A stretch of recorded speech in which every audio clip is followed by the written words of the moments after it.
Hello, am I coming through alright? Let's see.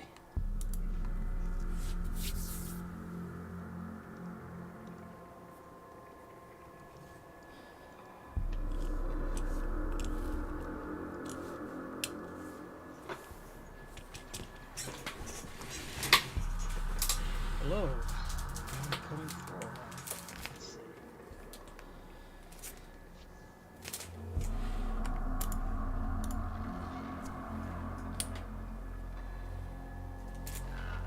Okay, good. Sounds like I am. Ugh. So, as the title says, it is time to detail my Tankhead. I've got most of it built now, so the last few steps of detailing is going to be making some green stuff wires to wire up a few of the components and to add some rivets to the armour. Aye. Yeah. So yeah, just finishing up the last few detailing steps. Let's see.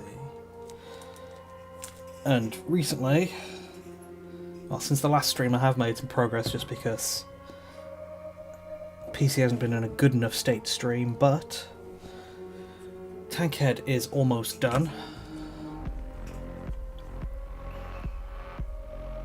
Got it pretty much all built, and even recently got the insides detailed with a crew that is magnetised themselves to help painting.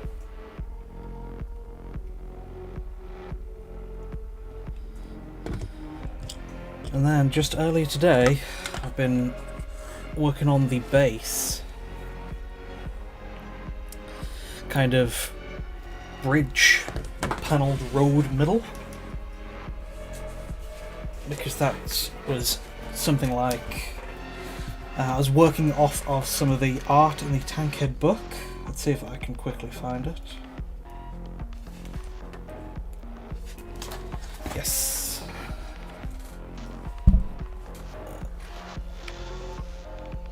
Let's move this back a little. There you go. This specific lower section of the, what is it? The Triceburg West Gate. Because the book has some lovely landscape shots, so I want to try and include a reference to that too. But yeah, as well as the base, I've just recently done a quick small detail pass of like covering up some areas like these kind of flaps right above the shoulders,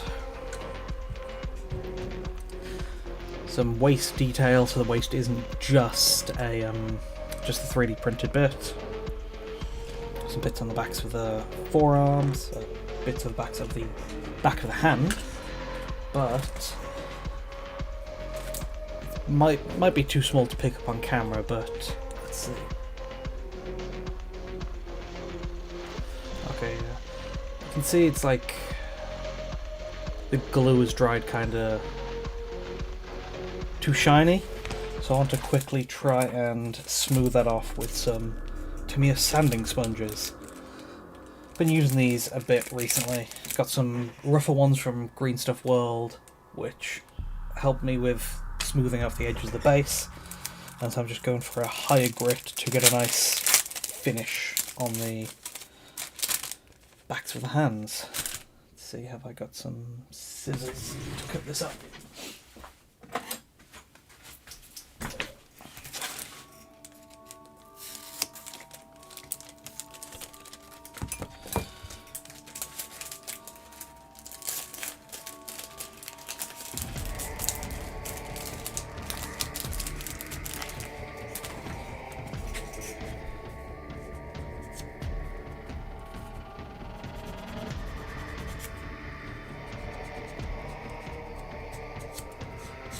But it's nice to finally be getting to the end of this build. It's been a while. I think it's been like 3 months now I've been building this. I don't want to say I've been building slow, but because I have been like doing stuff daily on it, but it has been taking a while. Well, I guess it's just the what happens with a build of this scale. A super in-depth full knight conversion.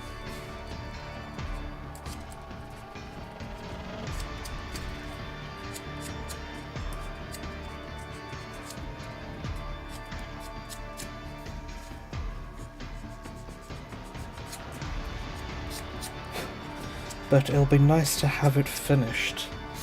I want to try and finish it by the end of the year.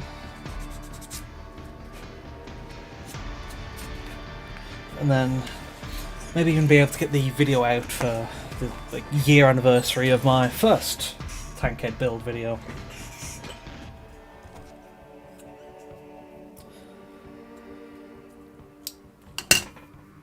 Where's my hobby knife? Just want to smooth off the edge of that.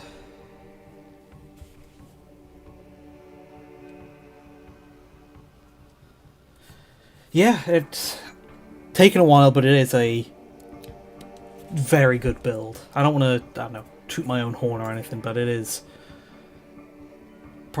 maybe my best yet.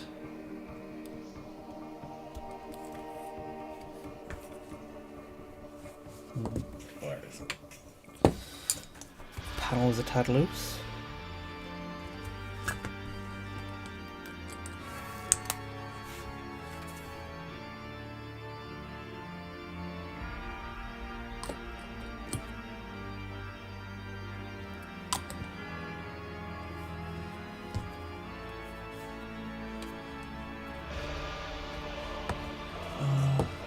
Might be too big for just knife. Where's some nippers?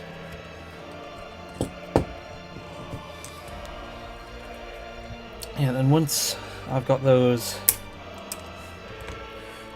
detail passes done of the green stuff wire and the rivets, then it'll just be finishing off this base with, I think it's just a few more details along the sides of it, and then maybe some wires and pipes on the outsides of the gears, and then I'll be ready to paint. As I mentioned, I was doing this base just earlier, so it might still be a little too fresh to finish off, but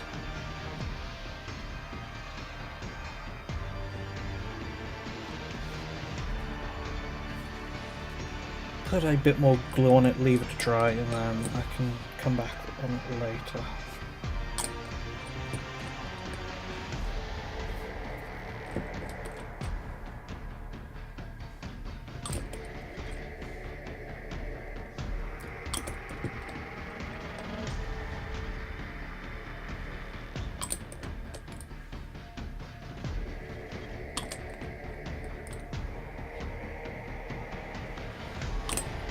Making sure all the edges are glued down, and then I can set that off in the background.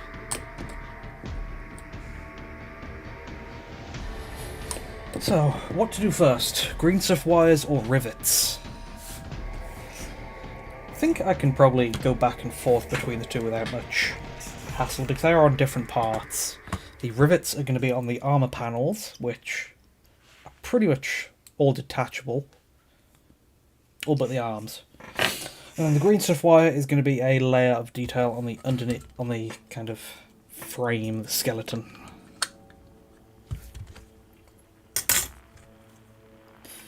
So let's see, what do we need to rivet? The shin armor. The, I don't know, calf armor. The thigh armor. And the hip armor. And I got a few spots wires to add there. And do the shoulder panels need some? Let's check the reference art. Are the shoulder panels on that riveted? They are. So I need to drill some holes in there. The front of the chest. And the back of the chest. Nothing on here needs rivets, although there are going to be wires running all around the sides there.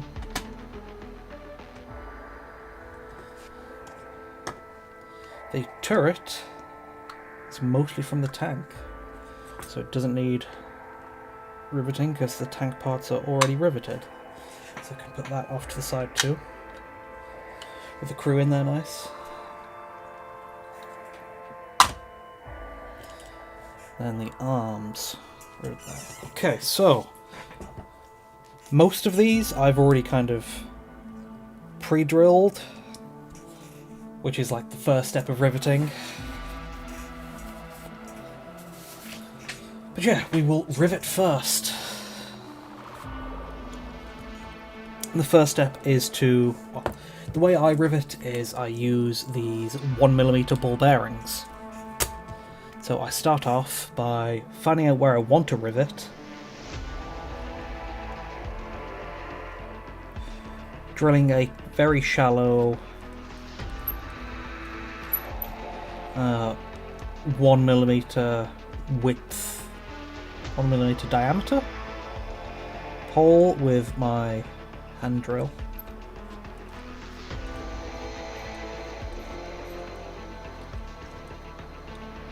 And then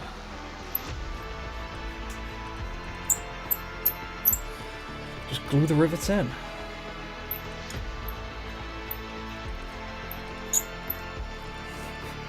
Okay, so those are ready to be riveted. That is now... oh, big build, got a lot to rivet. Hands don't need riveting at least, so I can put those off to the side.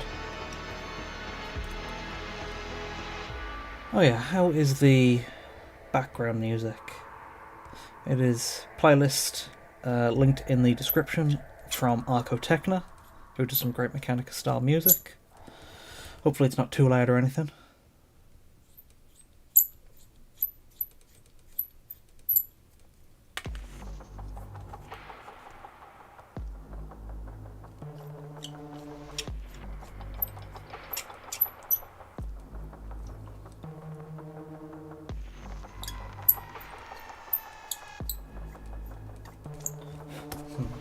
This is looking a little rough. These were some of the first armour panels I made, so the more recent ones are probably a bit better, so I just want to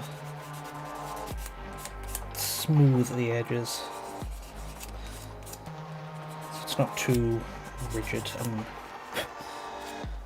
smooth edges either with some sandpaper, sanding pads, or the back of a hobby knife helps give it a, I don't know, smoother surface, because if you got very sharp edges, as in stuff that looks like it's literally just out of plasticard, which it normally has been, which makes it, I don't know, throws off the scale a little. So you want to try and smooth over the edges if possible. Let's see, that's the hip armor.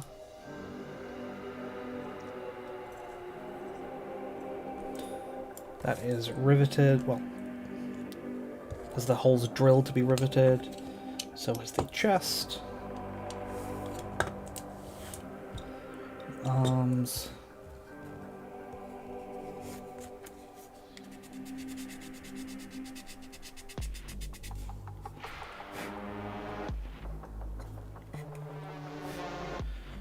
The back panel. Thigh armor. And the shoulders just need a few rivet holes drilled. One there.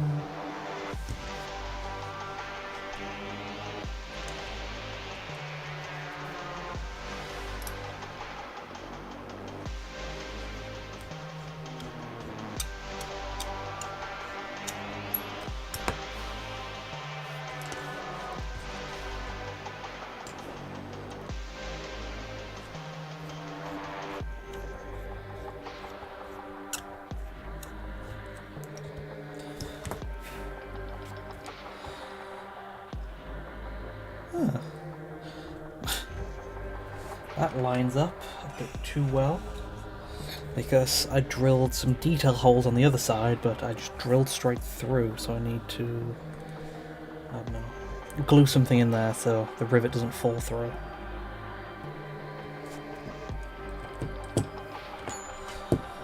And we'll have to wait to get around to that one last, just to make sure that will have dried in time. Just got some offcut of plasticard to glue into the hole. It is a tad messy, but I do like to keep any offcuts of plasticard around just in case. For this exact reason. Just plastic glue it a bit so it goes in alright.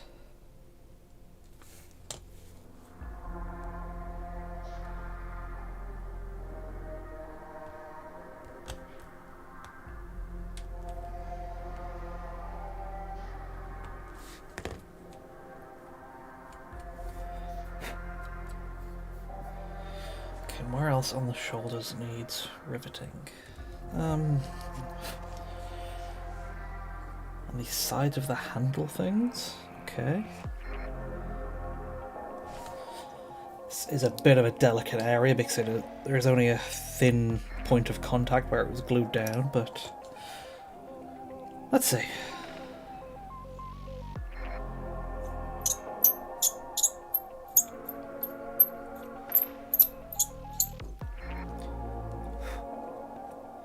Even if I'm not actually... I'm not sure if I am going to rivet these, but just drilling the holes is a nice extra...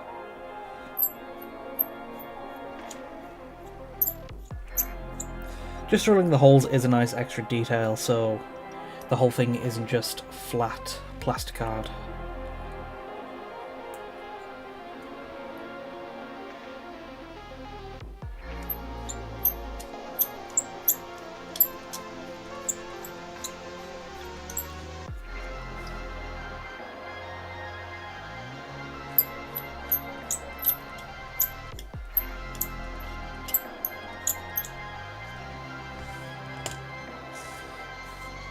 Because these shoulder panels, since these are all plasticard, they look like they've got some detail on them now, but that's just because like the grid's on there, so it's a bit of a, I don't know, trick of the eye. There are going to be some decals I'm going to put on there, but a problem with my last Tankhead is here. You can see the shoulders on it were similar, plasticard, but riveted with decals, but I still think they look a bit too plain. So I'm careful to make sure that, I don't know, these ones are well detailed enough. And it will be more noticeable if they are, I don't know. It will be more noticeable than being less detailed because they are bigger, so it's bigger space to potentially have details on.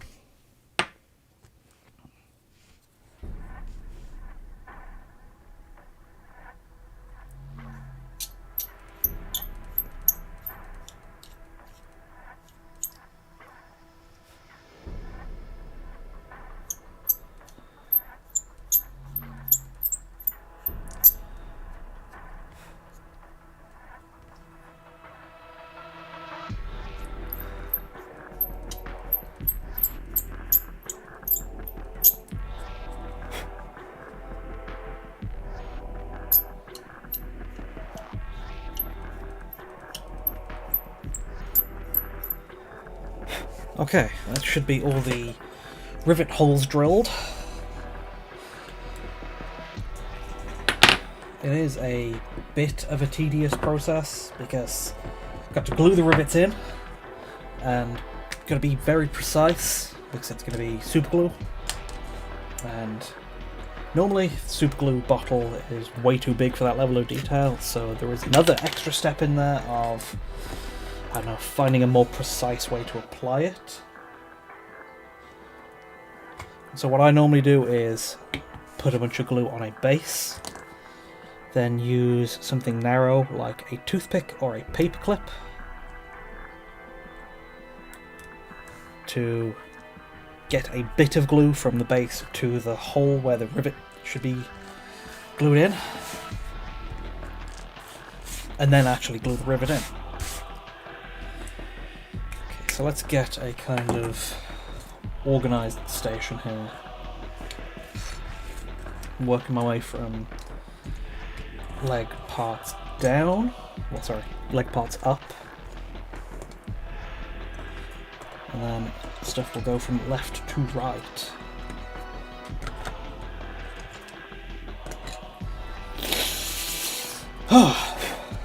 Okay, so. And then the rivets themselves are understandably pretty small. Only 1mm.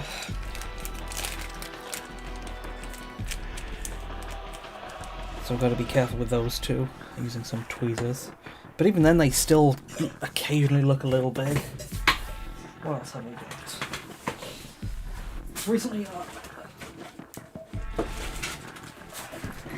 Recently I heard about a new, well not, new to me, new site to buy detail bits from.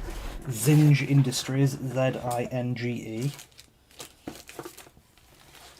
I saw another great builder from Instagram, Kitbash Powerhead, who does lots of cool Dreadnought conversions. I saw him recommending it, and so they sell resin bits. It's where I got the gears for the base from, and they also do rivets made out of resin. So I'm not sure I don't think I'll test it on this build, but I do want to test another way to see if that's a bit of a quicker way to rivet stuff.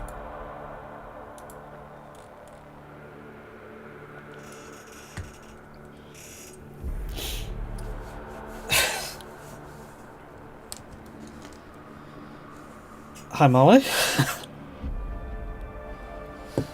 Yeah, I'm alright. How are you?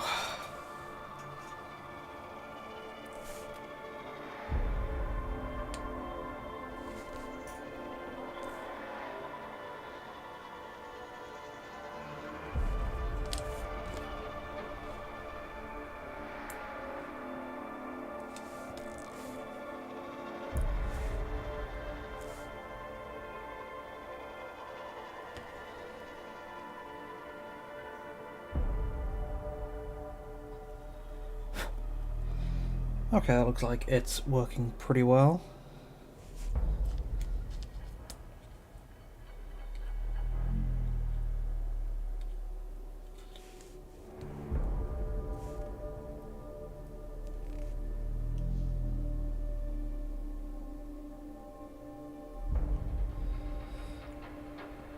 Just being very careful to get the ball bearing into the right place with the drilled hole.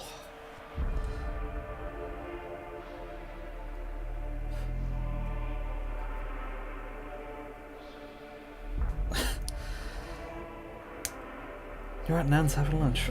Say hi to everyone there for me.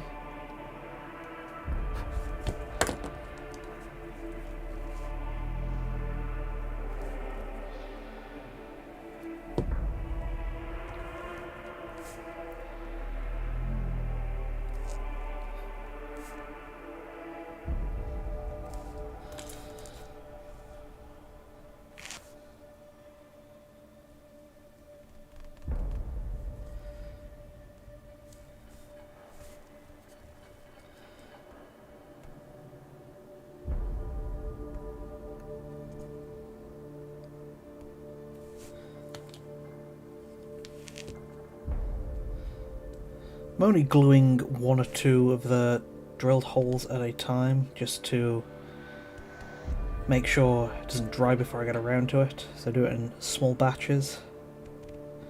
And just drop the ball bearing into it and then glue it in. Oh, sorry, and then press it in.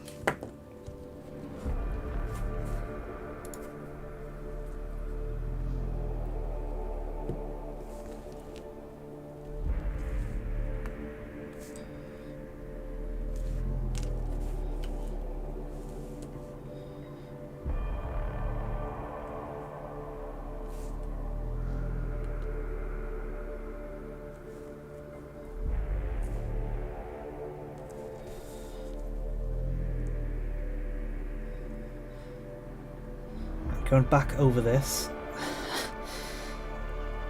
these were some of the first parts of the build I made, this kind of leg armour. And it is, I don't know, showing its age a bit now. because the kind of the shoulders I made, which was some of the more recent bits, I'm much more pleased with them, but I'm not exactly at the point where I'm going to go back and remake them all. Just something to learn for, something to keep in mind for my next build. I've already spent about 3 months on this build now, at least, so I want to try and get it done.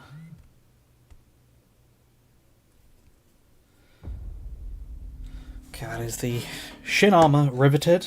Make it look like tank armor where it's all bolted on. So we can put it back on the frame. All nice and magnetized.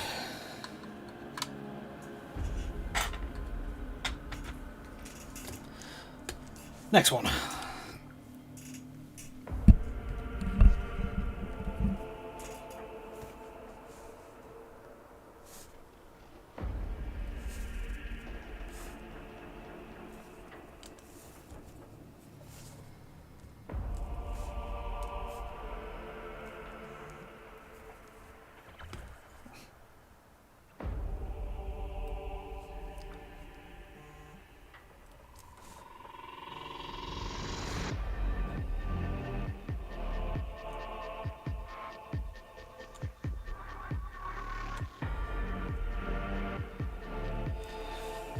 Now this isn't exactly the sturdiest method of rivets, because on my last one I did have them fall out while I was painting them.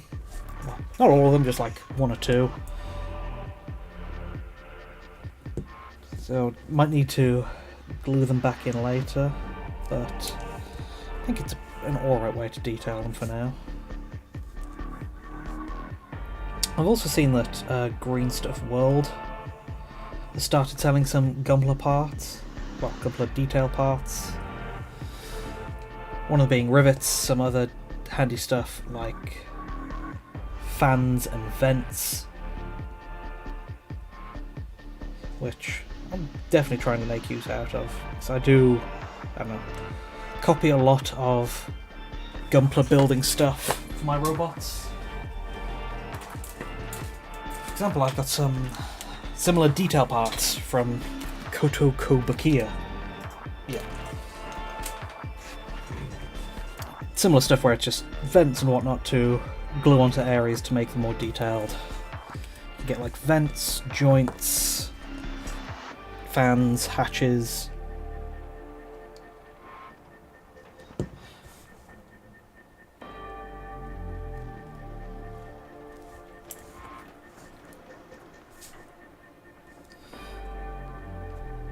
Problem is with the super glue drying, on the bit of paper clip I've got to use it to put glue in the drilled holes, it does dry and, I don't know,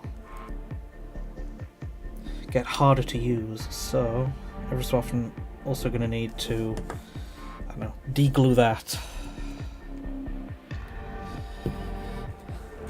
Or maybe just get a new one. Paper clips are cheap. A lot of the building I do is just find good ways to make use of cheap stuff. God knows the Warhammer bits themselves are pretty pricey.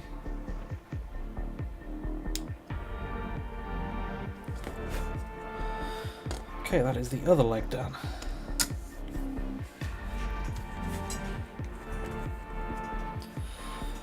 Now onto the side of the calf. Calves? Calves.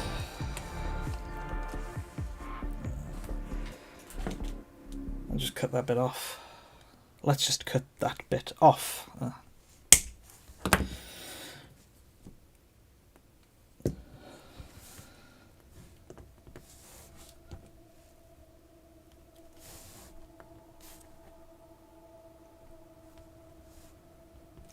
Let's try going 4 at a time, see if that makes it any quicker and if they don't fall out later.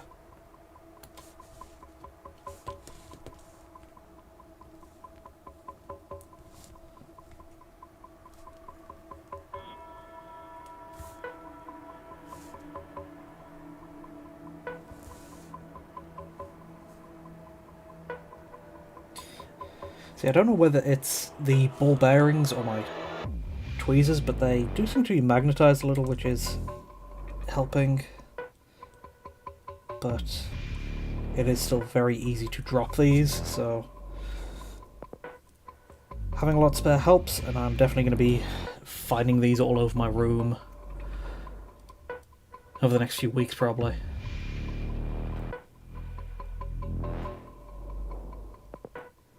Okay, make sure they're all pressed in, and that was nice and quick.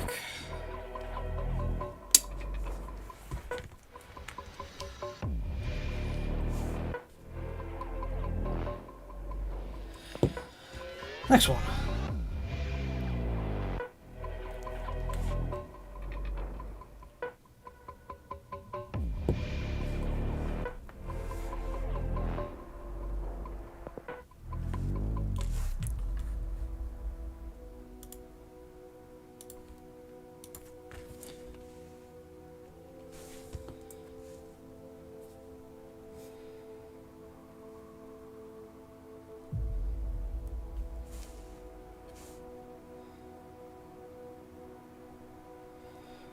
Then after all these are done, I'm going to be using some green stuff, some mixable modelling putty to roll out into wire shapes to add another layer of detail to all the underside to just make it look like there are wires connecting everything, if there isn't already, just to make it look a bit more cohesive. Okay, second piece of calf armour done. Only having those on the outsides, like a few, just to save me time, making extra, plus it helps keep some of the internal, well, some of the frame details exposed, just because it's always good to find a balance between having stuff armoured and then showing all the detail I've built in underneath. And just making sure all these rivet holes are still properly drilled.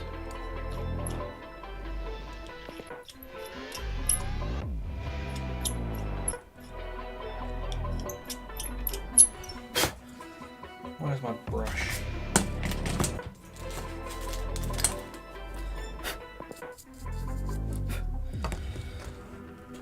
Okay, I think it's, yeah, just the sides of this.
Probably a bit too much glue that time, but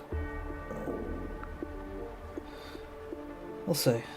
Hopefully it won't come back to bite me in the ass and I'll have to clean it up all later.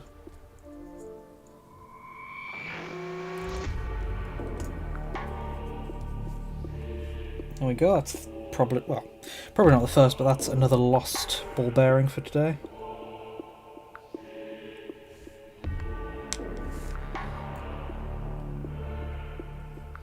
Probably even too small to really pick up on camera. Let's see if I can get a close-up comparison of the two.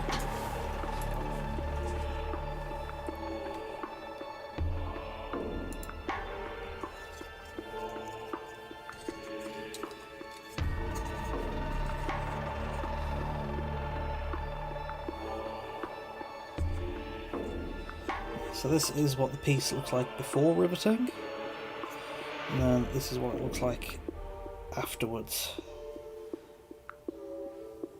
A bit too bright that up close, but just another way to add detail, because trying to make armour for this giant robot, and start off with just sheets of plastic, cut shapes out of them, and then detail them up so they don't look too out of place next to the other parts of the build, which are pretty detailed.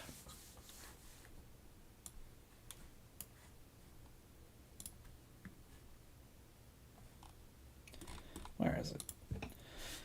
There it is. Music track back on.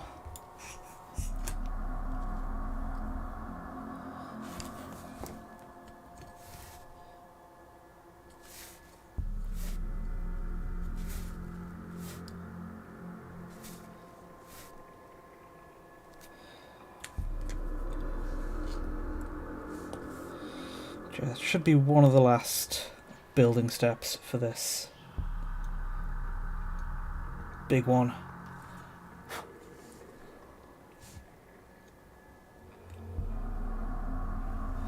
It has taken me a while to get through this one.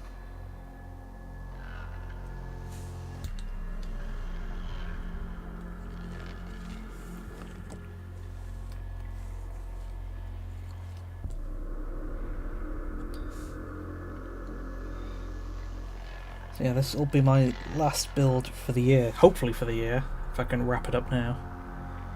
And I have been thinking about what to do next. Because I read the...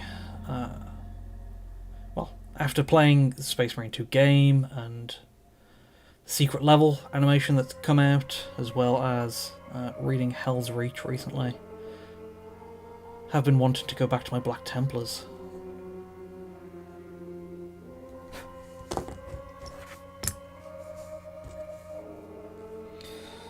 So I'll see if I've got any of those spare I can do something with.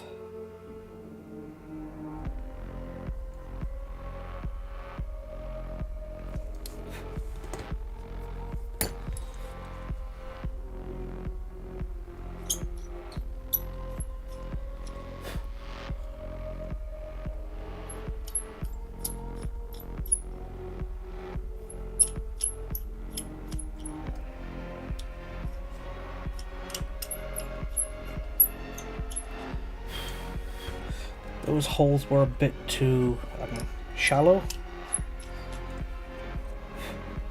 so I'm just re-drilling them to make sure that I can get a good, secure, connection with the glue.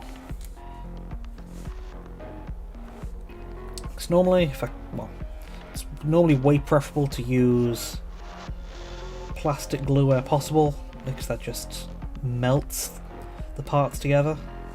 Normally a much nicer connection, but this isn't. I can only use those on plastic when both things you're attaching are plastic. This is metal on plastic, so I've got to go for super glue. Which, if you're not careful and use too much, it can dry and leave a kind of dry crusty. And it leaves a bit of a residue on stuff around it if you use too much, so I've got to be careful.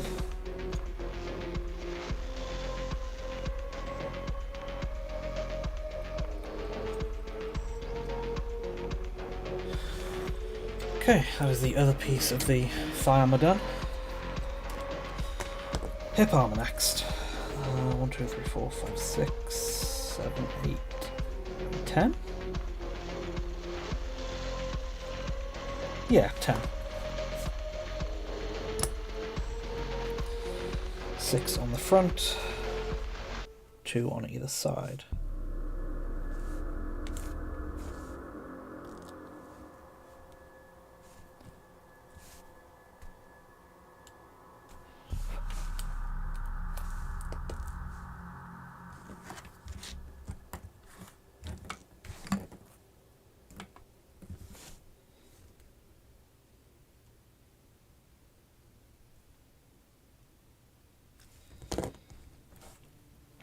It's getting a bit too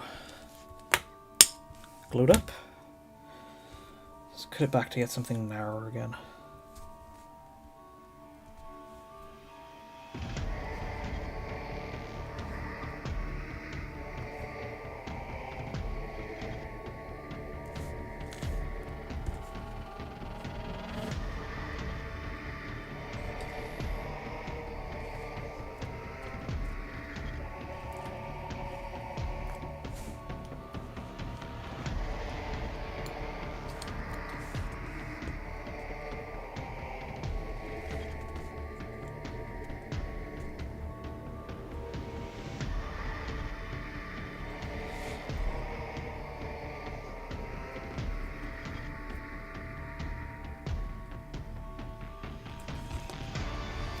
Let's see. I'll make sure my tweezers aren't getting too glued up either.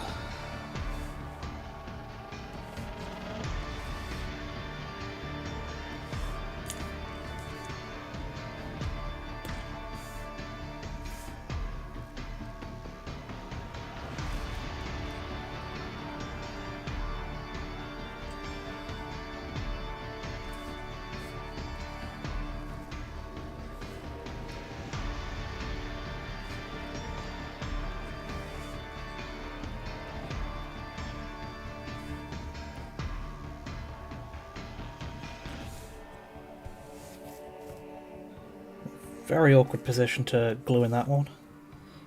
It's covered by the kind of support bar on the outside. It's kind of in a corner.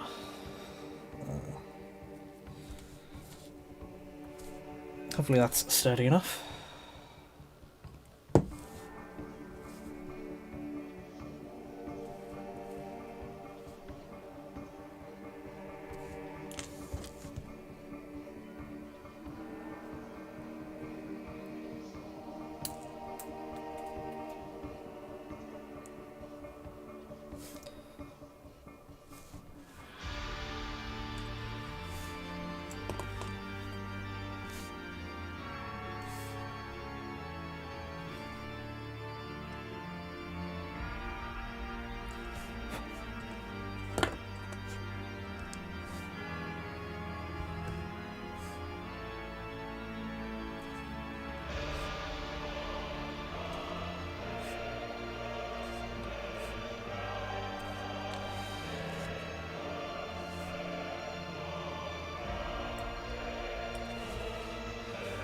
Yeah, it probably isn't the most exciting stream because it does get a bit repetitive just doing this same type of finicky detail a lot.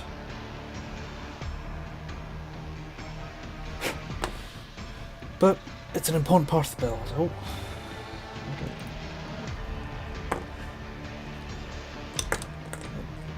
Where is it?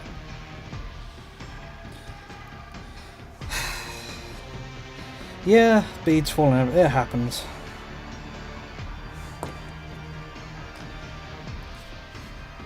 And the first step of painting I usually do is dry brushing. So I just know a couple of those will be knocked loose during that. But it is what it is.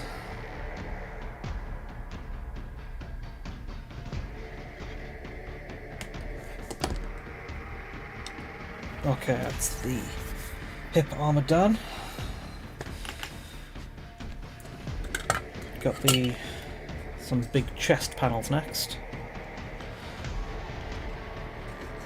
Fortunately, I was just able to reuse the front of the tank armor for it, but the sides are plasticard, which does need riveting.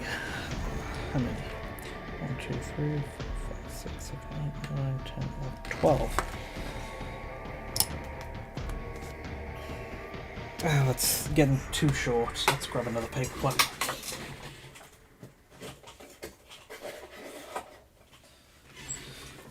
Very handy for building. Use them as, I don't know, glue applicators, and also to pin the models when I need a secure connection. I drill a bit into either side and then glue in wires as a kind of bit of a frame.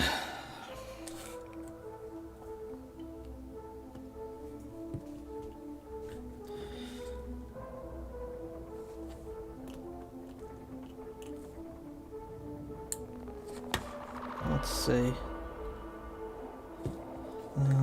Do these in each side in 2 batches, so 4 and 4.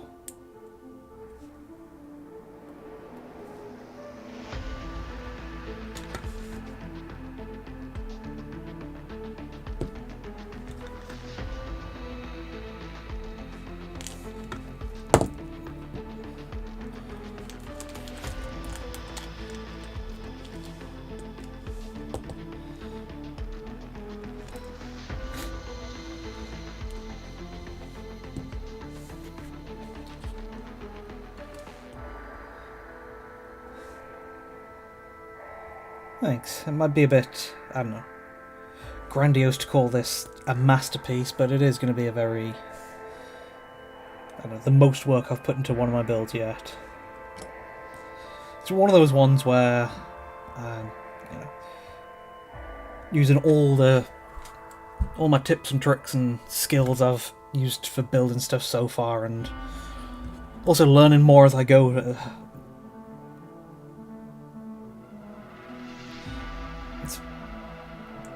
I don't know, it can be tricky to do, but it is very worth it because you learn a lot in the process.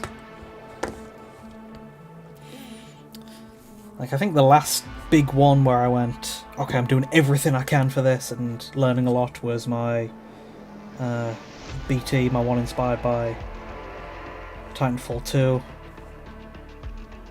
So I did go crazy and I magnetized all the joints, so it's like fully posable, and similar to this one with the armor too, where the armor can be removed. But I definitely learned a lot from that. I also learned that, you know, making it fully posable might be a bit much.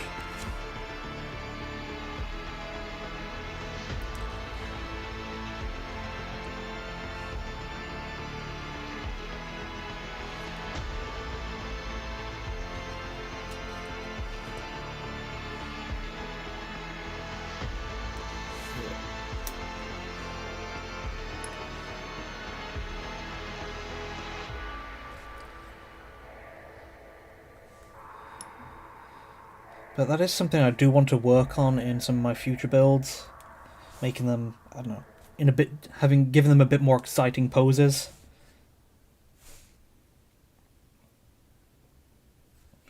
Just because a lot of my stuff is in very neutral poses. Probably talked about this before, but makes them easiest to build on, just kind of neutral, standing, like feet just nice and straight, like hip shoulder width apart, like so, not running or posing or kneeling or anything, but easy for building, makes for a bit of a lackluster pose at the end. So I am thinking about how I can, I don't know, improve that. My next ones will be tougher to build, but I'm at the point where I can probably, I don't know, shoulder that burden.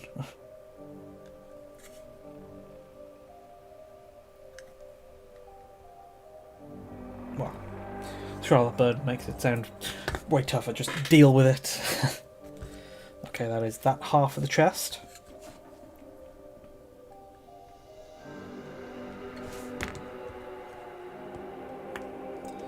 other half.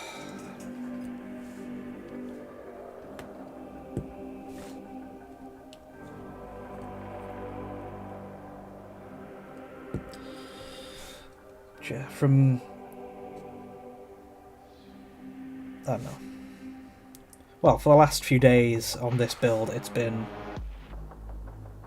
focus, all systems go, spending most of my free time on it just because, like I said, I want to get this done before the end of the year. On my Twitter and Instagram and Blue Sky, all my pinned stuff is a collage of what I did in, like, the previous year, and I want to make a new one for all the stuff I did this year, and I don't want to make that without having this build to add to it.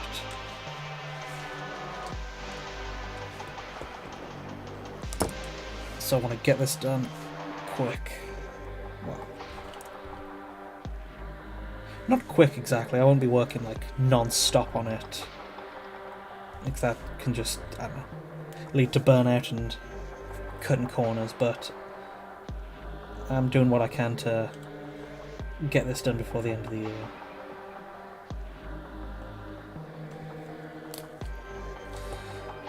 And just so I've got a good, nice, fresh start to next year.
Now hopefully these rivets will turn out alright on this one.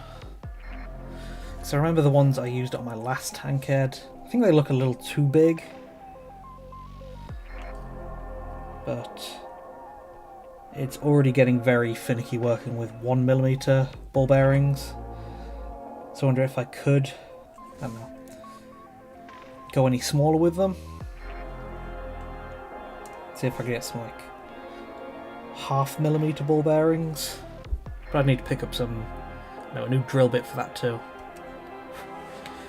Maybe 0.8, because I mentioned earlier Green Stuff World, they're doing mecha detail parts now. And I did see them selling rivets, and one of them they were doing, I think it's 0.8mm rivets, which might be nice. Okay, so that is the chest done. Oh yeah, since I haven't properly shown it off on video yet,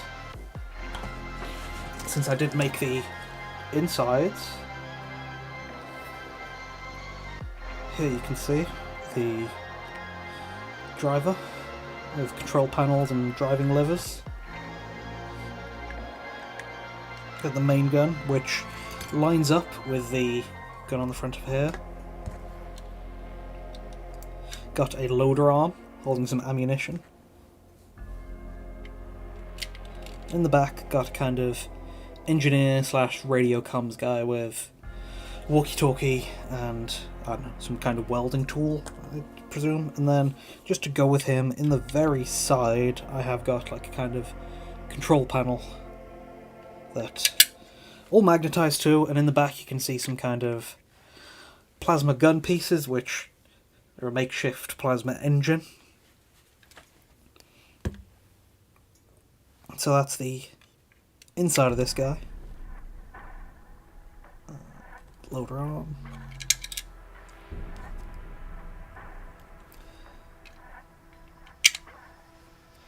Gun. And Driver.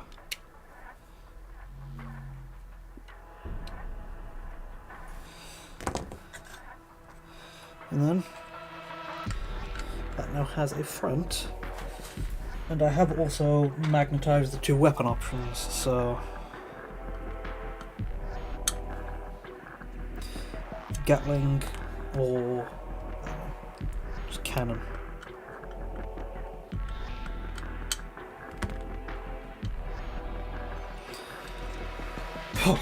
And that was a good, I don't know, week or two of building to get everything fitting in. That's just the legs and torso so far.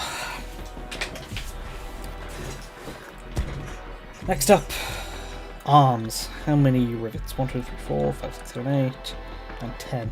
With 10. Okay.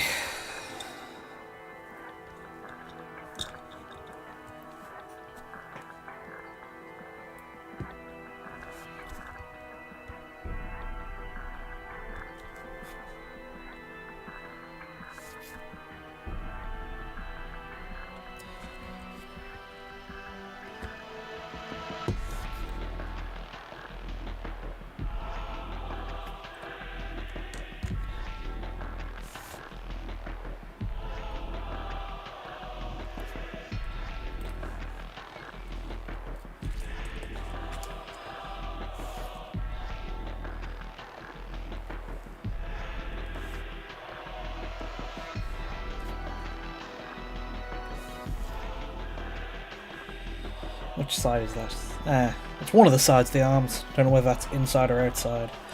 Pretty sure I've made the arms able to fit on either side, so it shouldn't matter. It's just the hands, which are, I don't know, directional? Left-right specific?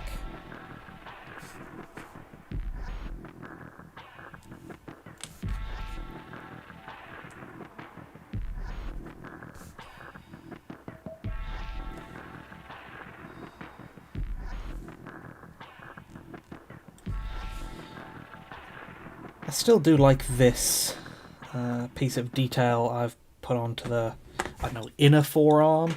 This specific shape, because it makes it look like there's kind of hatch.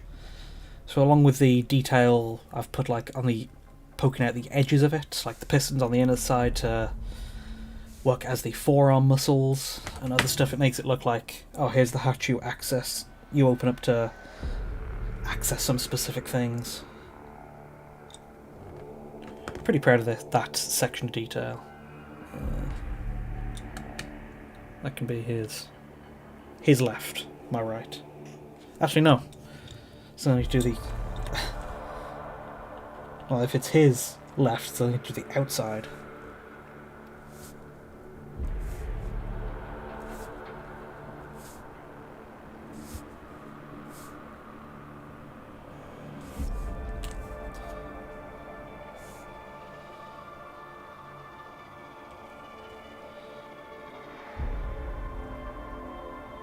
Am I going to give this big Tankhead a cannon to wield? No! What's the rest of it? I know it would be impractical for the pose, but it would be interesting to see a Tankhead shooting from all of its cannons. I'm working off of the art and the book and everything. Tankheads don't really have handheld weapons. I think like one does, but it's specifically marked as an unusual thing. Because the arms are mostly used for, I don't know, balancing. So it will just be, I don't know, unarmed for the most part. Well, let's get the specific one open. The big old Tankhead hardcover special edition I got. And this is the one I'm going off of, and as you can see, it's like not really got any armaments. In fact, just most of them don't. If I could go to a random Tankhead, Tank Kong, MacArthur, Pigeon Bomber. Some of them have melee weapons, which is interesting. The Nobunaga, the Ieyasu, the Kawasami, the Stormstreiter. The only one that does have a weapon is a giant. It's a giant PPSH. It's a Russian design tankhead, I believe. Well, Russian / Berlin kind of combination stand-in. Actually, no, I had one. Where was it? Ah, the Crossley, one of the proto-chicken walker ones, or proto-chicken tankheads. But no, this one is not having any handheld weapons. I figure he's got armaments covered between the chest cannon and the head cannon, at least.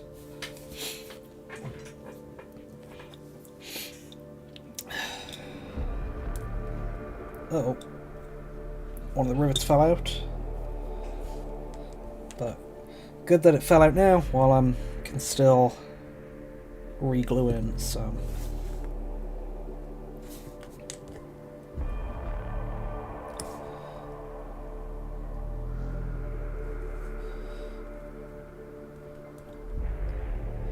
And honestly, it does make my job easier, it not holding weapons, just because hands are a very awkward part to work with in Warhammer stuff. Just because a lot of their mechs and larger robots, they don't have hands, their arms just end in a gun instead of a forearm. And so I am pretty limited for hand options. This is from I can't remember the exact, it's Titanica scale. Because the ones from the actual Knights are way too big for this kind of scale. Way too big for this kind of design. Let me grab one. Yeah.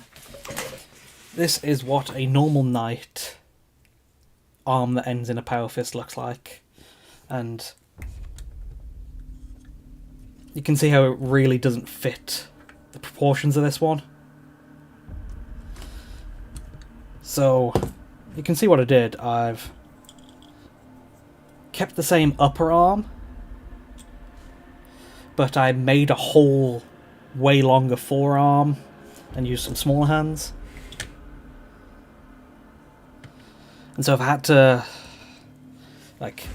and if I wanted to hold a weapon, I'd have to, cut up it and then readjust the fingers individually around the weapon. I mean, I have done it before, where... Let me grab my North Star. And that was very finicky to cut all the fingers individually and re-glue them in at the right position.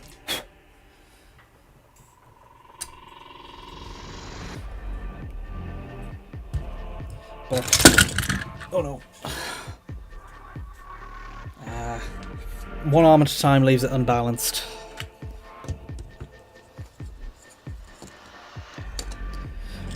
But for this instance, I was just happy to work from the design with no handheld weapons. Where's the other one? There it is. Let's cut this to get a cleaner paperclip tip to work with. And glue in the other set of rivets.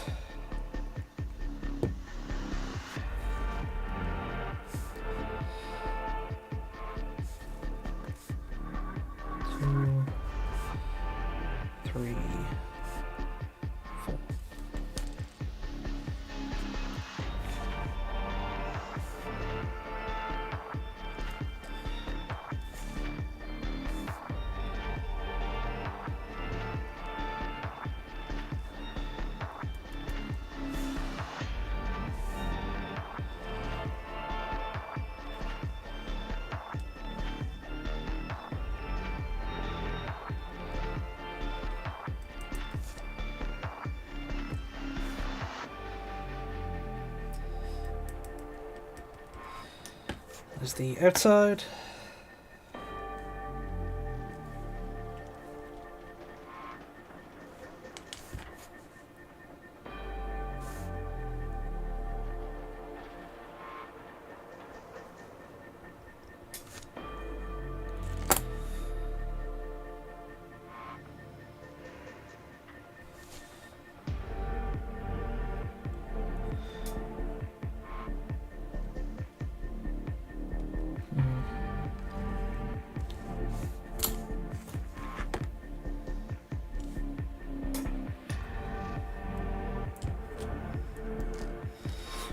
inside.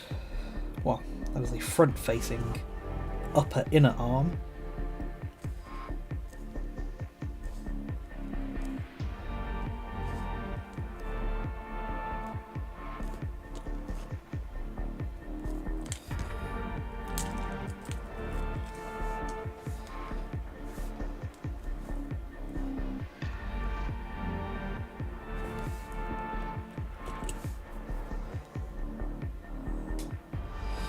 As always happens, there's gluing myself to the model at some points.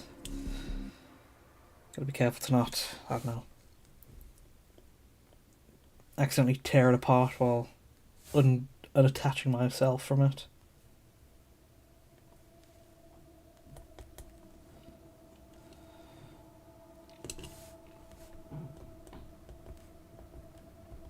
Okay, that is the other arm glued. Where's the right hand?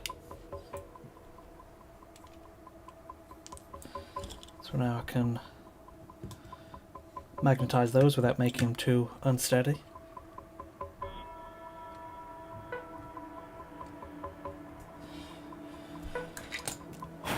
Okay, back panel. Oh god, that's a lot.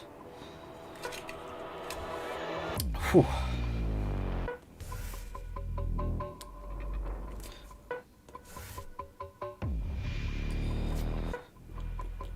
One there, and then two there.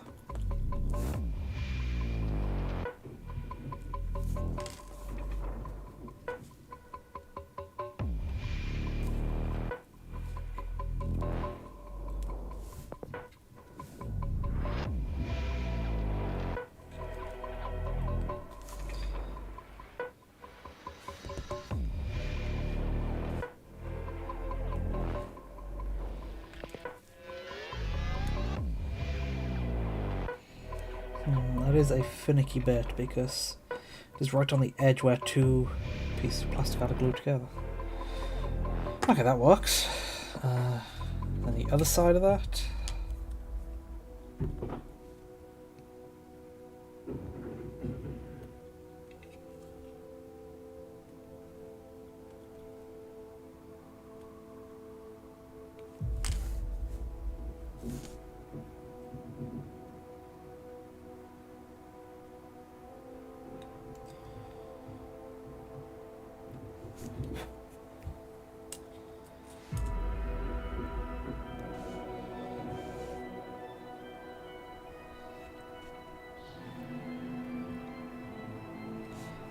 Oh yeah, those were some nice ones.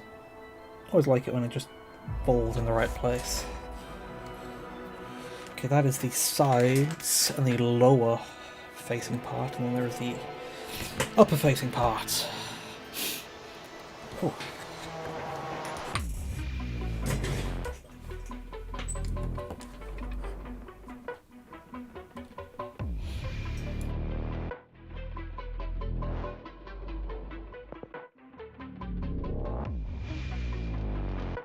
Sorry, just felt like I was about to sneeze and didn't want to, you know, max out the audio.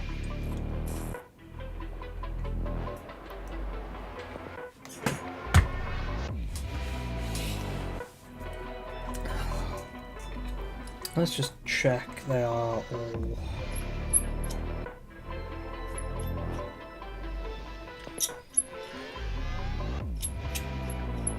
properly drilled.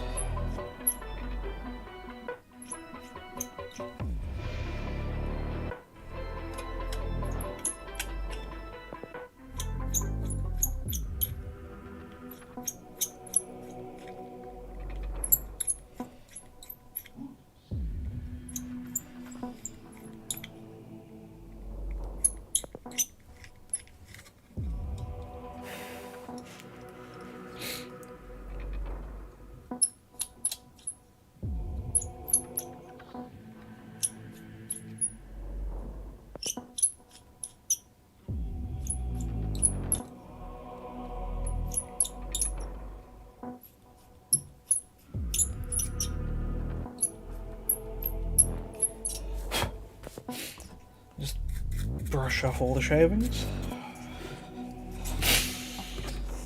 Okay, there is 1, 2, 3, 4, 5, 6, 7, 8, 9, 10, 11, 12, 13, 14, 20. A nice 20.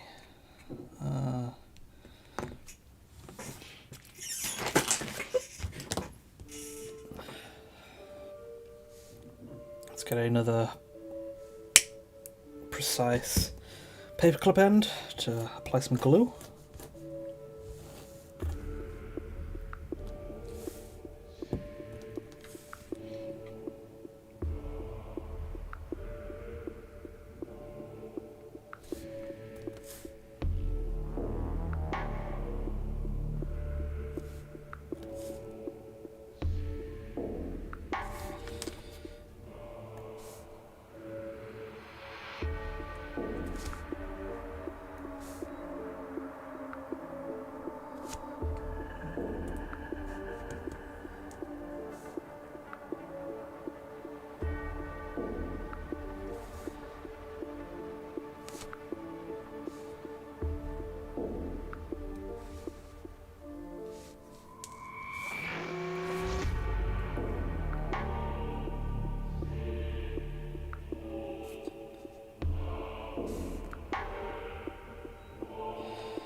Okay, that's that left side. That's left row. Right row.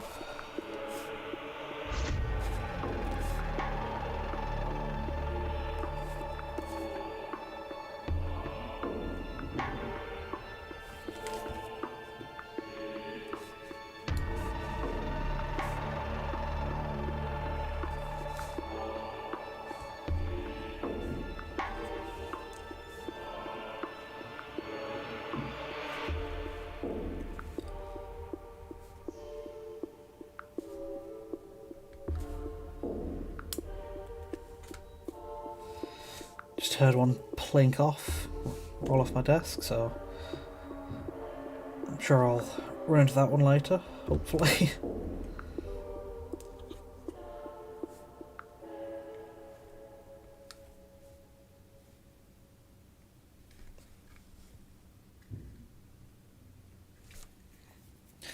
Okay, that is the right row.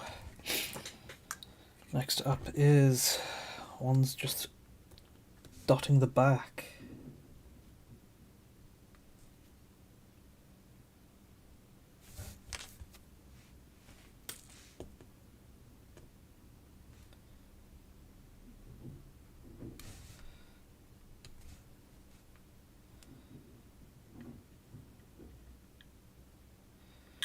And where'd the music go?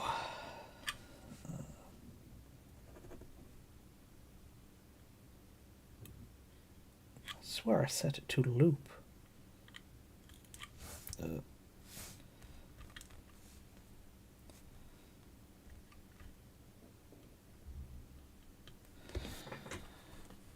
Where is it?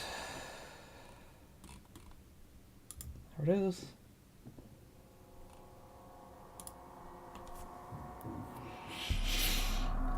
Okay.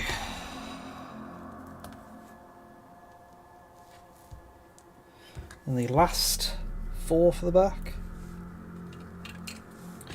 Gotta be careful to work around the exhausts because they are very close by.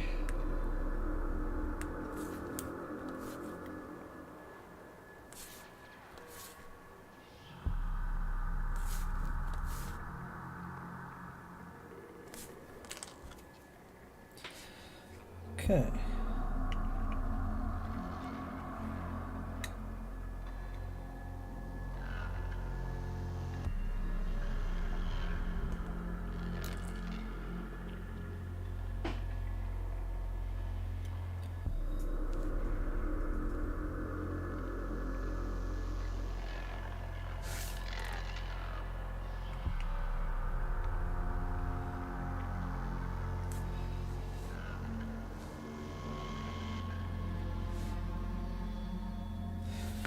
Okay, that is the... where is it?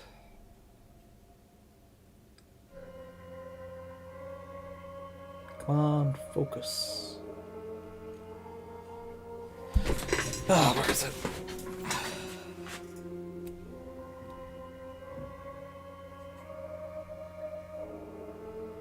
There it is. There is the back panel all riveted.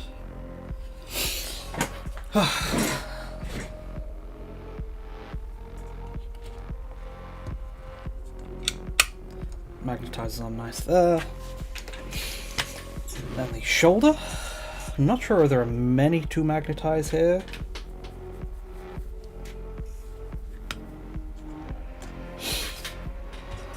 Let's see.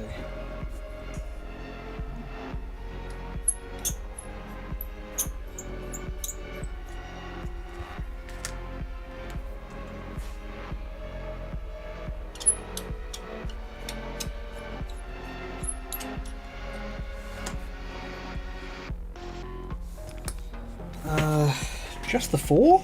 Well, let's see how the other parts look.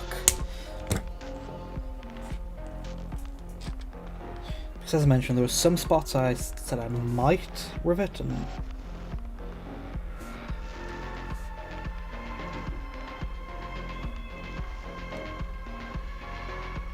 let's see.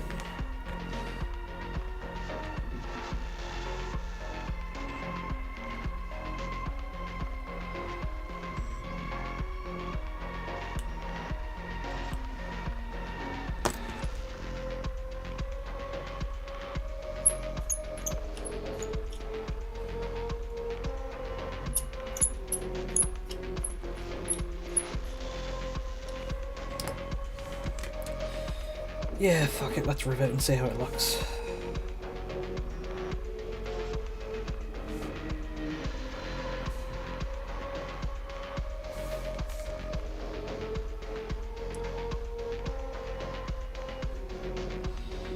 It's some more detail, or I don't know, another visual element to it. Stop it looking too plain, since it is just plain plasticard.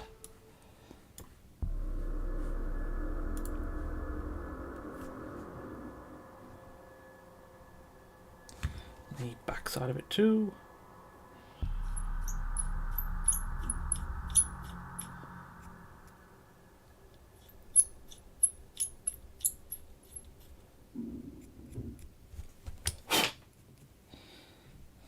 Be careful there, I don't want to get plastic shavings in the glue. Got them enough elsewhere already.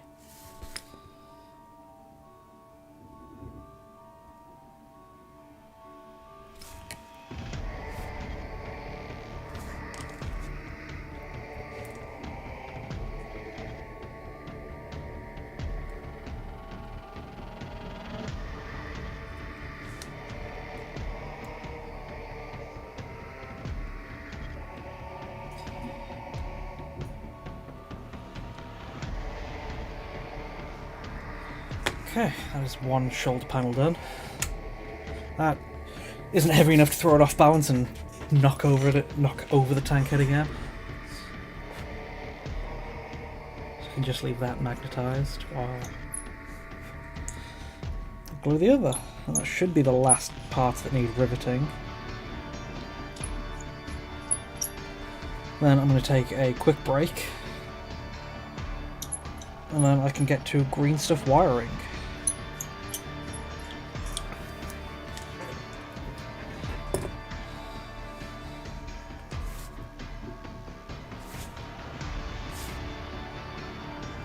So I do want to use this, well,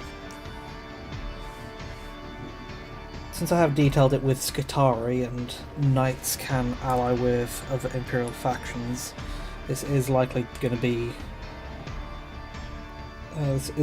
sit with my AdMech, and is it really an AdMech design if there isn't just an absolute mess of wires everywhere?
Whew. Okay.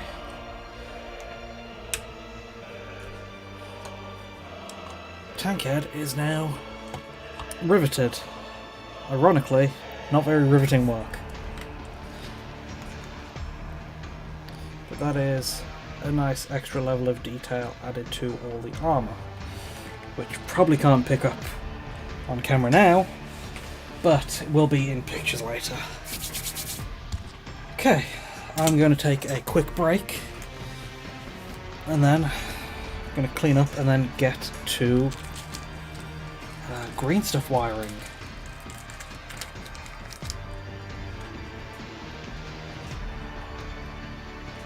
Just try and grab any ball bearings I spot now.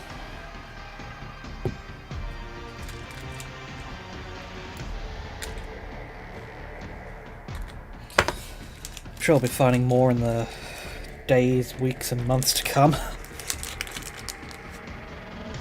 Oh yeah, the rivet painting, that's some very finicky work, but it's part of highlighting, which is, I don't know, simple enough.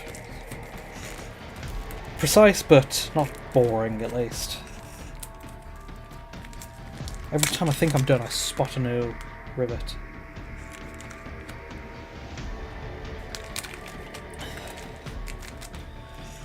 Okay, so, quick break, and then I'll be back in a minute.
Okay, quick break, quick stretch, quick drink.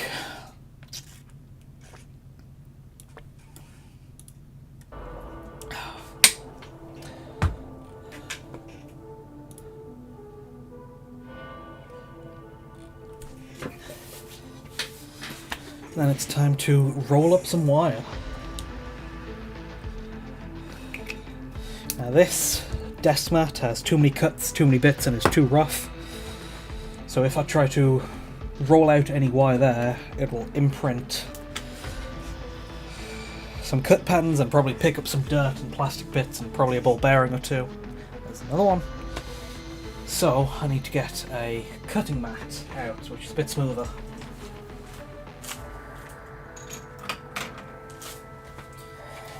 Just need to get everything out of the way first.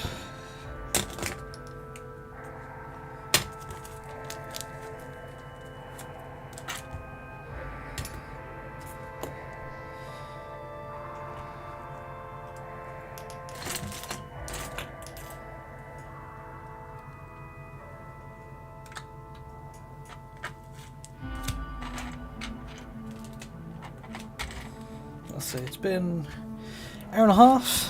And got half what I wanted to done, so that's a good time so far. Let's see how long the green stuff wire will take.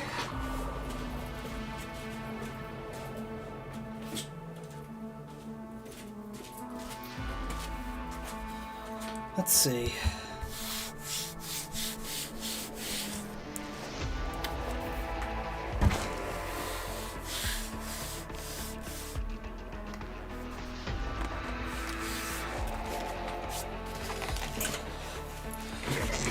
Good old cutting mat.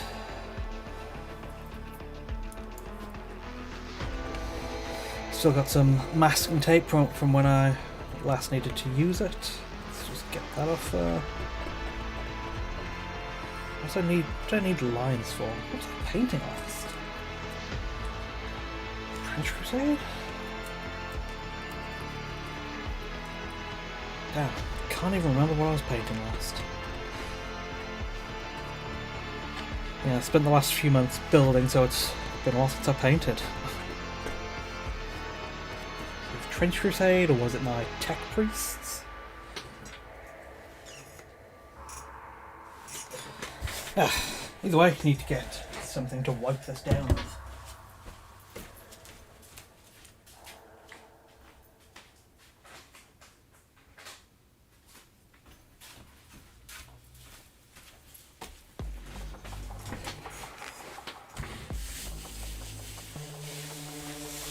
Some good old antibacterial wipes.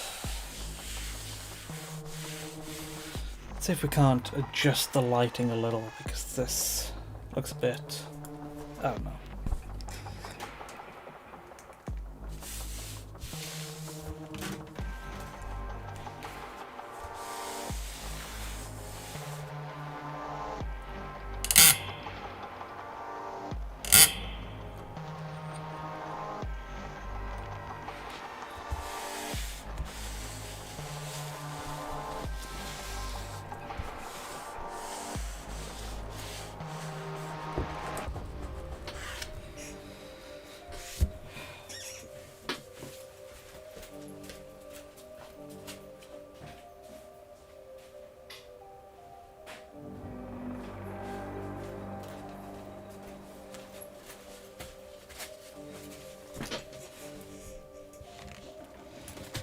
And dry it off.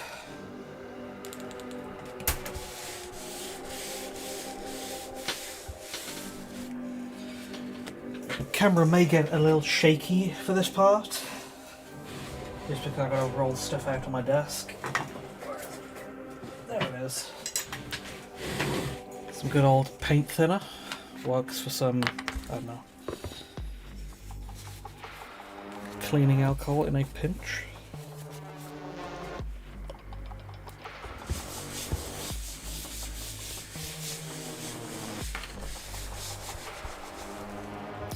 Especially since I've got some, I think that's dried paint on there.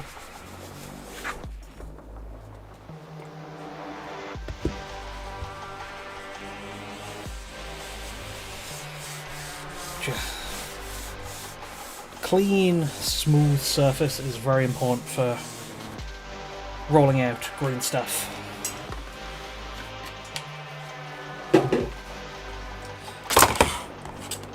Here's the stuff I've got.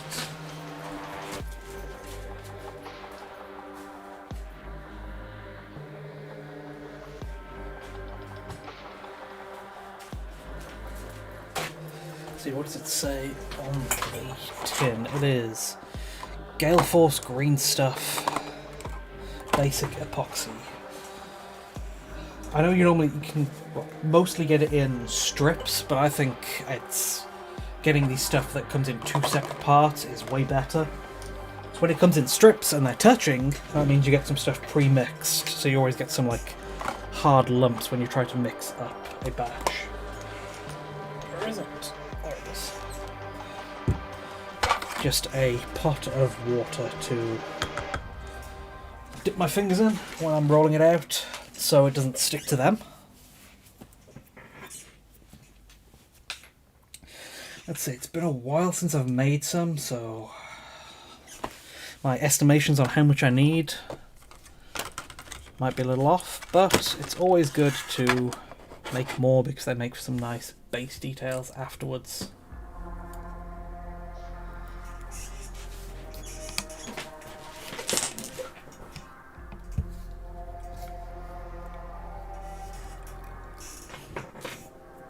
Let's see.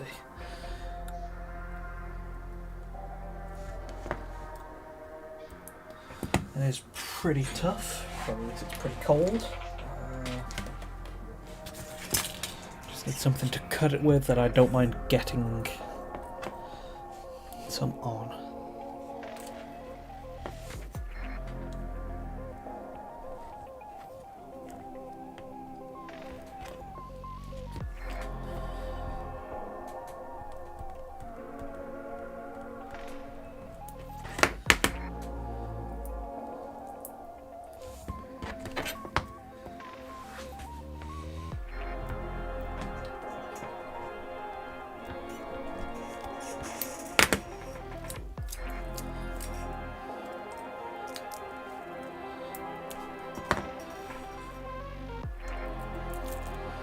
Just make sure there's no plastic in there either.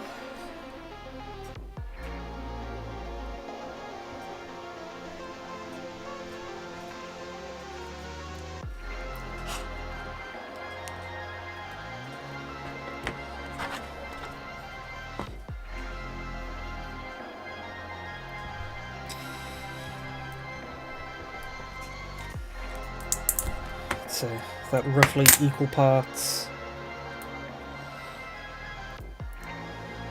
blue and yellow.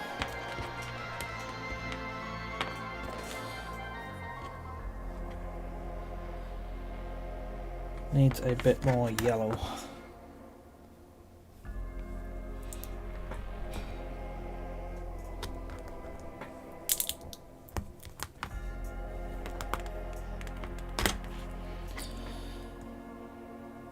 Still a bit more yellow.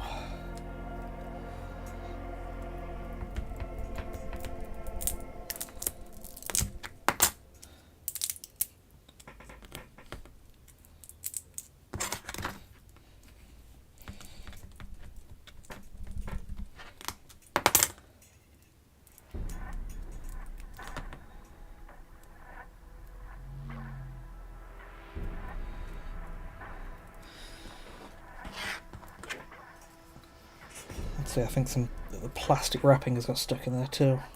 Where is it? There it is.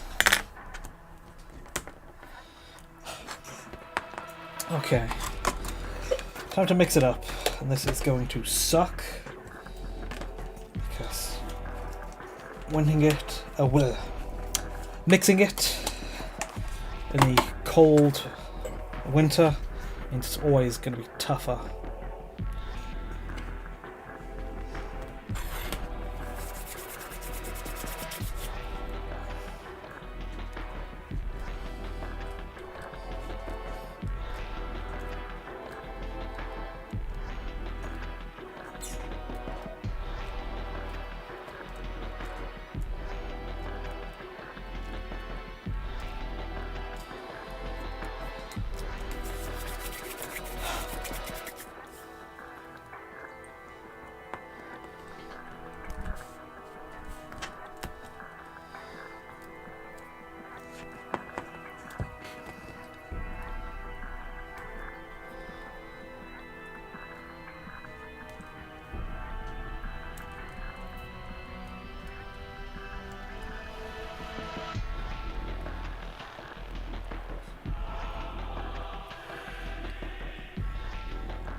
Hopefully this batch is enough, because I don't want to have to mix up another, but we'll see. Don't think I'll need to wire this too heavily. I know there's a few spots I have in mind. Some around the hips, some around the lower back, some around the side of the chest, maybe around the back of the arms.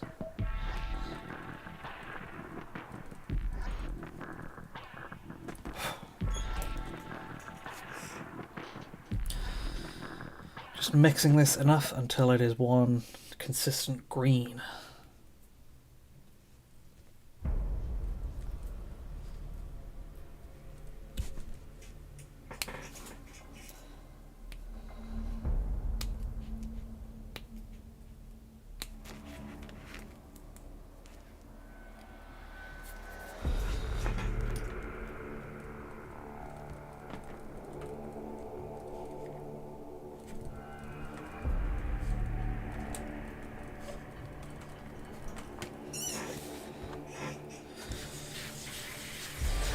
Need to re-wet my hands and wet the surface a little,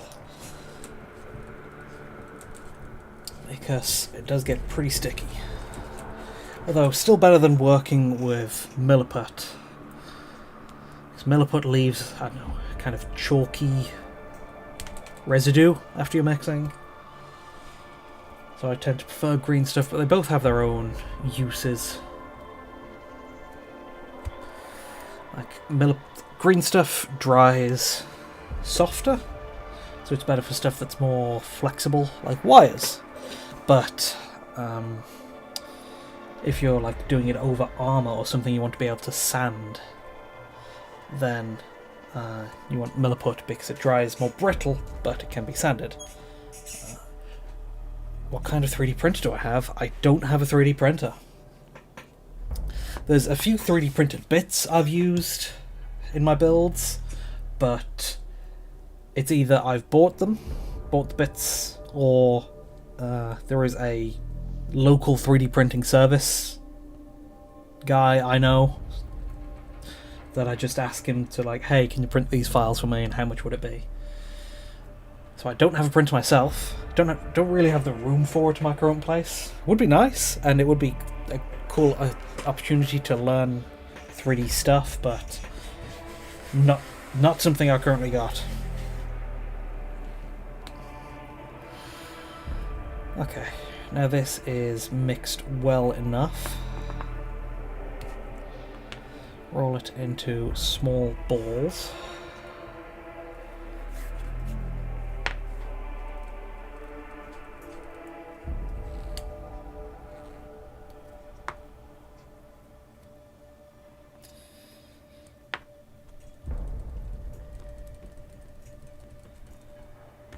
In fact, those are probably too big, but I want a good variety, because I want some small wires, because I also want to try and glue some onto the insides just to detail the cockpit a little.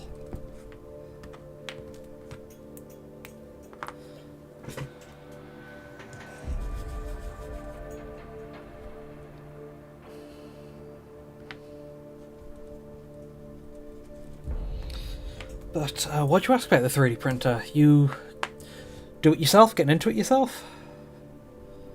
Because I know for miniatures of this kind of scale, not FDM, resin printers are better than FDM/filament printers, just because of the detail level. But they are, I don't know, do require a bit more going into it, because they do deal with more harmful chemicals, and you gotta like rinse them in alcohol and stuff afterwards to make sure they're nice and clean, and then cure it afterwards. So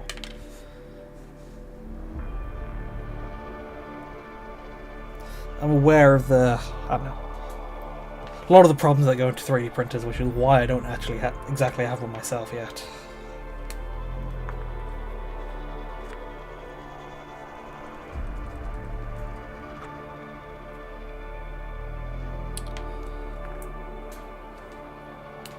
Yeah, it sounds like a good deal. And I know you need to look into, what is it, their resolution, how detailed it can print.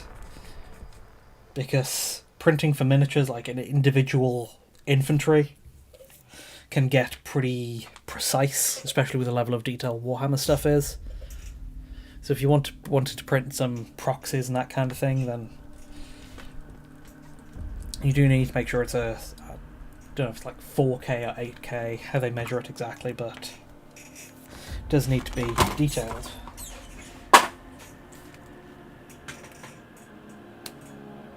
Yeah, resin is the one to go for small miniatures. I've seen people use FDM for it, and you can definitely see the print lines, but it works for bigger stuff, like if you're looking for terrain pieces, and I see it's used a lot for cosplay too, making props. Oh, it's starting to stick. I need to re-wet my hands again.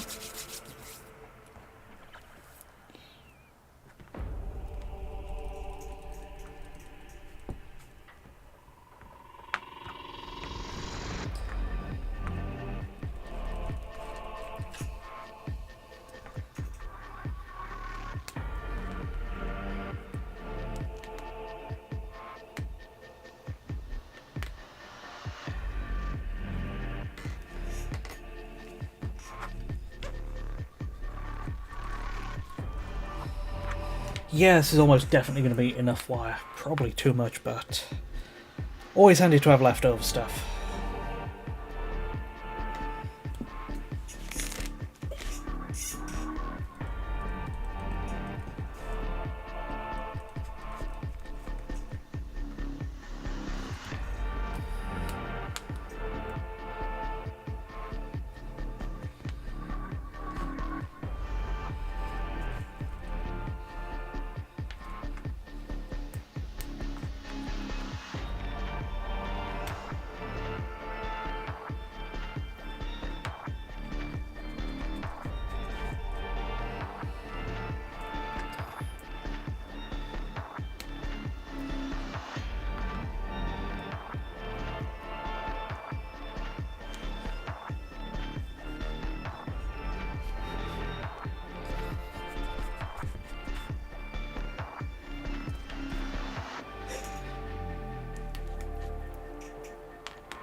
.3D printer mold. Yeah, I've seen some similar stuff where it's like, I don't know, mold where you pour resin into or compress green stuff into, which makes it easily repeatable, which is handy. Let's see.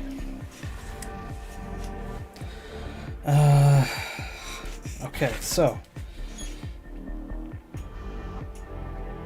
got all the little balls of green stuff. So from there, it is to roll them out into tubes. And need to use a kind of flat surface for this, and I use the same thing I used to print the wire patterns onto it later, which is Green Stuff World's wire roller. Normally use this side to, I don't know, make it look like it's corrugated or segmented armour, but the underside is a nice flat surface too. Just need to make sure both surfaces are wet, because it rolls it out and can get pretty sticky. Only applying like light pressure, because if you press down too much it flattens it, as opposed to keeping it in a nice tubular shape, cylindrical. So you always want to have that forwards and backwards movement to actually roll it out, as opposed to just squishing it.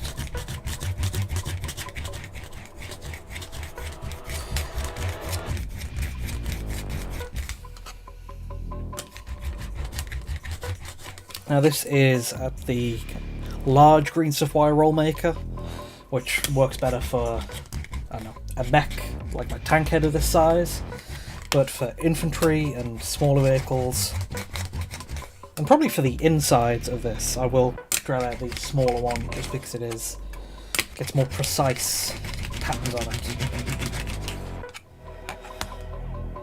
There we go, we got a nice wire. Time to roll out the rest. You can just use them like that, and I will be using some like that, but I like to put a pattern on them, and I also like to leave them for, I don't know, 20 minutes, half an hour, because if you try to press that onto the model right now, it'll have equal part, it'll stick to your fingers as much as it will the model itself, and then it's also way easier to leave marks of like whatever tools you use to press in with it, or fingerprints. So I'll leave it a bit to harden up, and also so the surface hardens, so I don't leave like marks or fingerprints on it.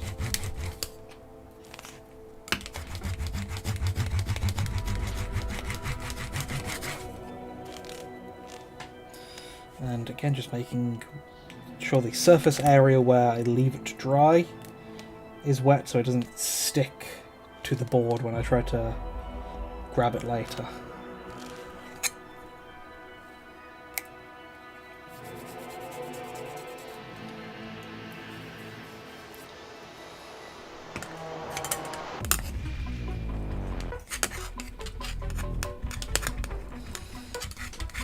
Again, like the rivets, this is, I don't know, a bit of a tedious step, and it probably sucks to watch too, because involves a lot of shaking the desk.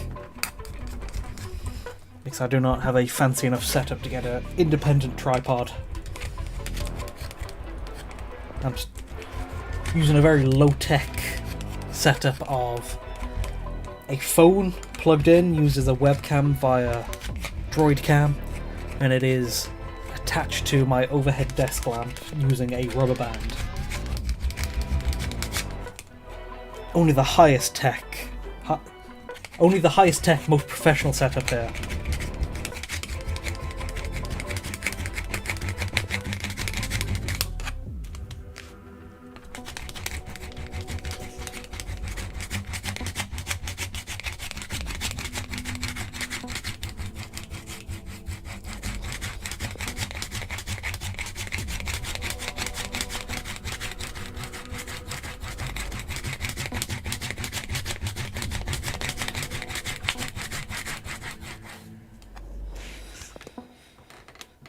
Okay, another one.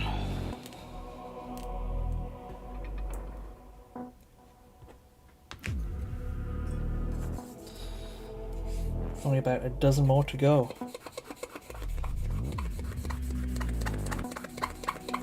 Some of the green stuff is sticking to the back of this, so I need to just scrape that off.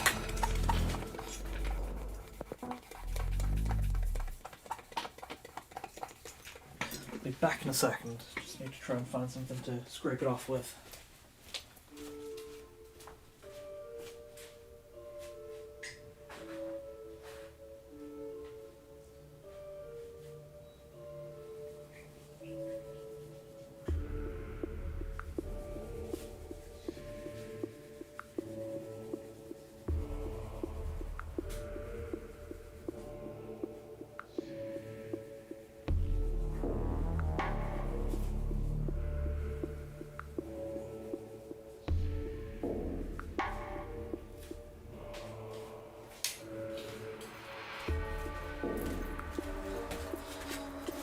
Okay, I'm back.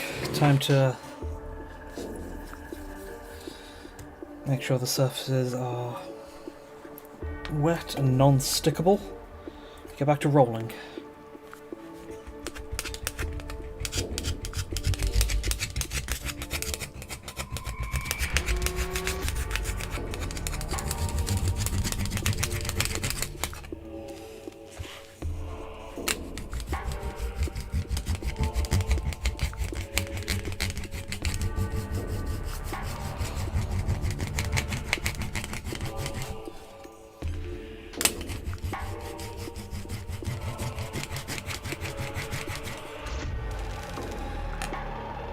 Nice thin one. I'll probably go in the cockpit somewhere.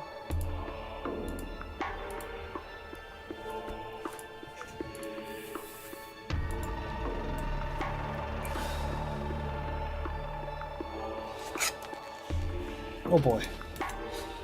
Got a lot to roll out.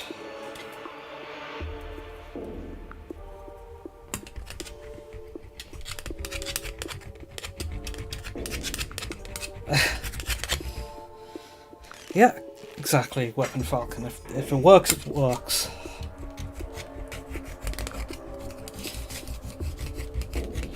If it's dumb and if it's dumb and it works, is it really that dumb?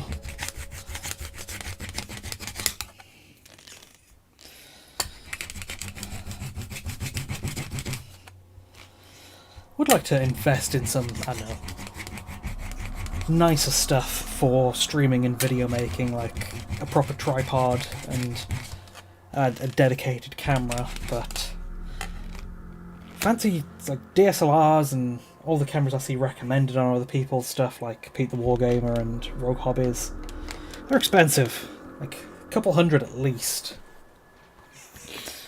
And so my mind always just goes to, I could build like I could build a few robots for that.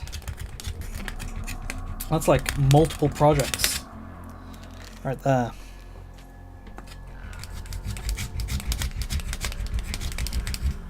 So maybe if my channel gets bigger and it's, I don't know, more profitable, I can put the money back into it, but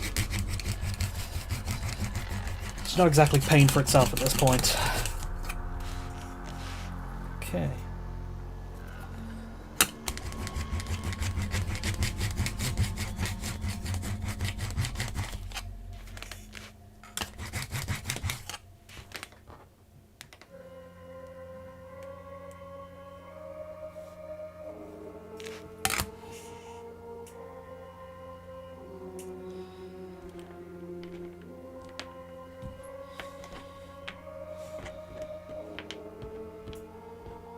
One, 2, 3, 4, 5, 6. 1, 2, 3, 4, 5, 6, 7, 8, 9, 10, 11, 12, 13. About a third done. Well, a third done just rolling them out into tubes, wire shapes, and after that still got to press the pattern into them a little.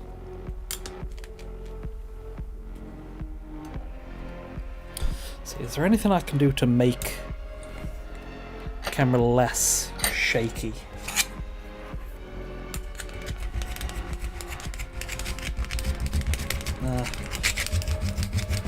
Sorry, but you're just gonna have to put up with it for now.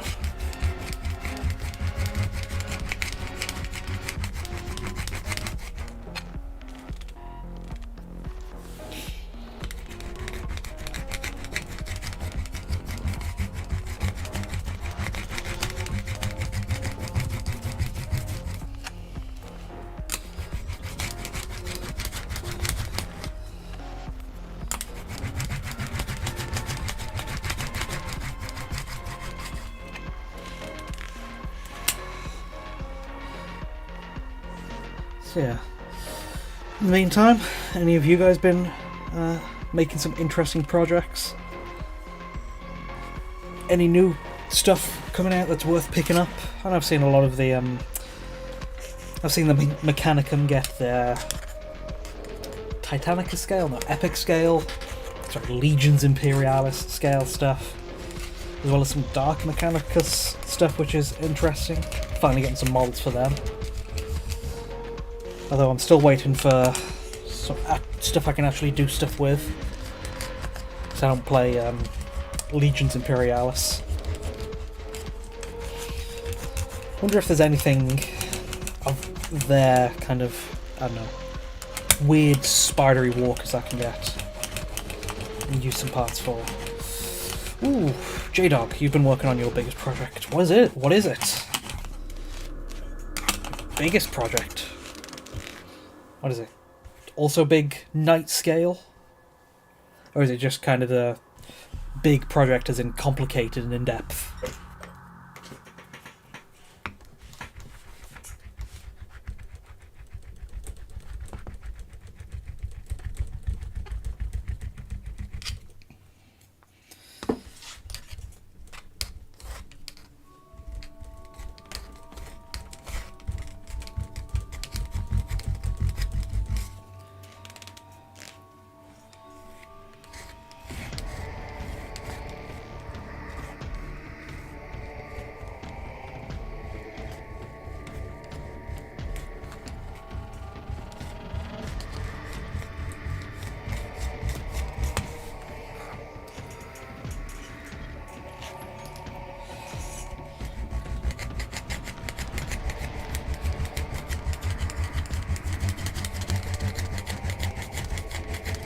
I've been thinking what to do for my own next project. I mentioned Black Templars, but still, there's a lot of stuff within there. Don't want to do a fancy dreadnought, though I don't want to give too much away about that. And I want to make it similar. I want to make it similar to the other projects I do, where it's like a box worth. So start off with some infantry, do some fancy units, do some HQ, and then something big. Oh yeah, you mentioned before making a Gypsy Danger. Ooh. Imperial Armoured.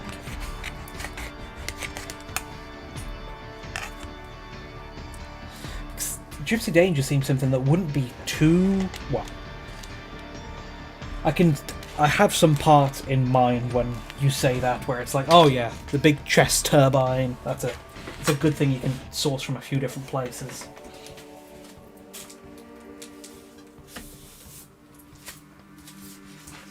Another mecha reference art book I always keep close.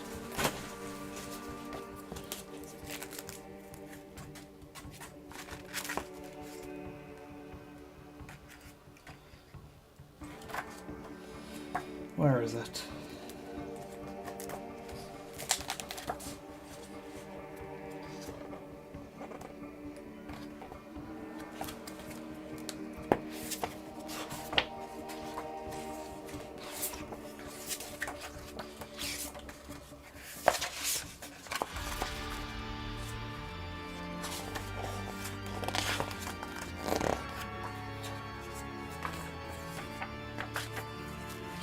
There we go. Nice big look at Gypsy Danger.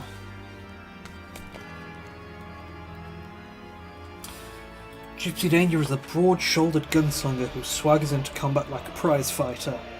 His fighting style echoes Raleigh's, but is distinctly his own. Gypsy has a very clean fighting style, like a technical boxer, says Del Toro. It's like John Wayne channeled through the Chrysler Building.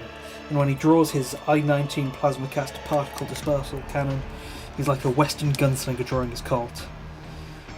Gypsy wanted Danger. Del Toro wanted Gypsy to feel all-American without anything too on the nose. Yeah, references the Chrysler Building. Even incorporates Art Deco into his shoulders. Where is that?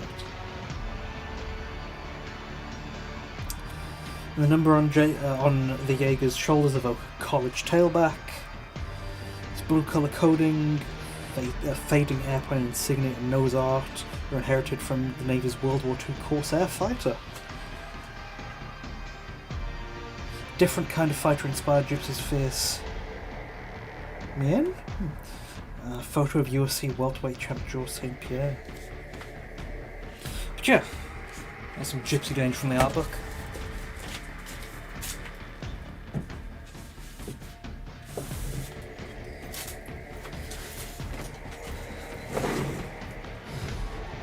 Jaeger's always been a fun idea to build. Like, my personal favourite is good old Cherno Alpha. Some big nuclear cooling tower head and those chunky fists.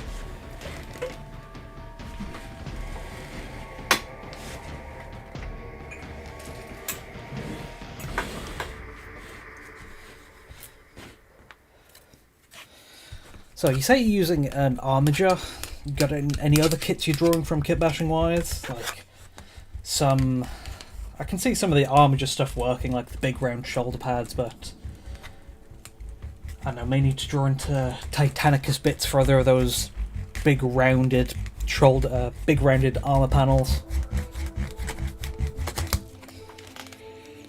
Because Gypsy Danger is cool, but as mentioned, lots of like curved panels which are a pain to make. It's a reason why I stuck to the Kaiserian Tankheads, because they have like flatter armor panels which make it way easier to make out of plasticard. Because I'm not sure how you'd even do curved panels without, I don't know, heating up and bending plasticard or even like sculpting stuff. Well, 3D maybe, because 3D is way easier. Well, I say it's way easier, I don't know the intricacies, but just 3D printing stuff always seems like a good shortcut.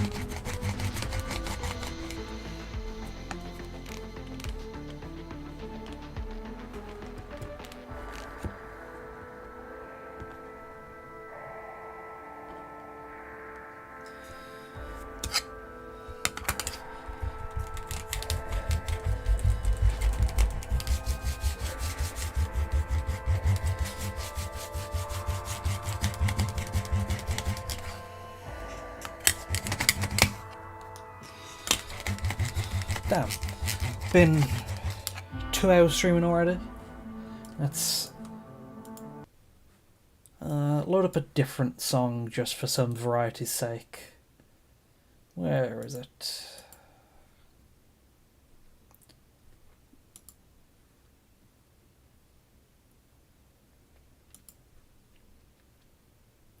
Let's swap from Archotechna to, where is it?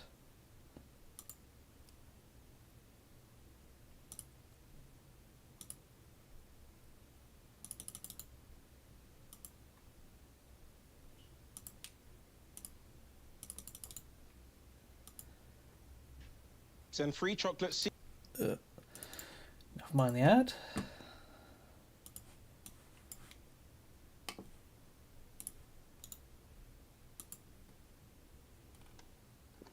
Yeah. Some music from Throne. Rejoice, for we were once blessed. Some other nice Mechanica sounding stuff. This was one of the more chill tracks on the album, but the others are... I think the album says it's a mix between Mechanicus and Doom, so the other ones are way more heavier and upbeat. Yeah, I could make a model of Cherno if I found a way to make the head. Just because it's very specific cooling tower. It's got some very unusual curves leading up to the top. I mean, like there's shoulder turbines I can make a guess for, some big chunky fists, which, I don't know, Dreadnought fists might work. But that iconic cooling tower head is something specific.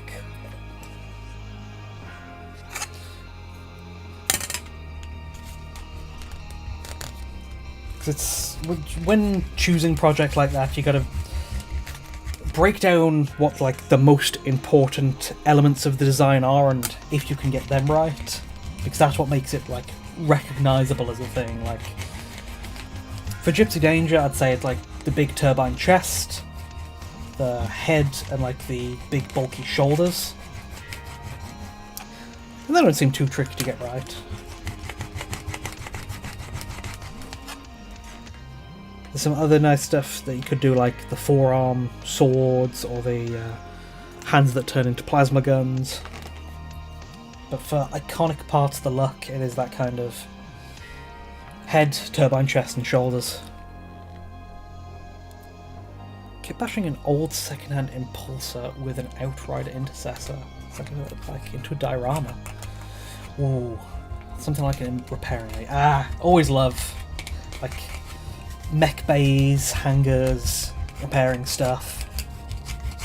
It's a nice like, I don't know, bit of behind the scenes into the workings of the mechanical stuff. Learning how to use Blender. Yeah, that's... Like I said, 3D stuff will be a big help, especially for curved panels, because they're very hard to make physically, but digitally, imagine it'd be easier.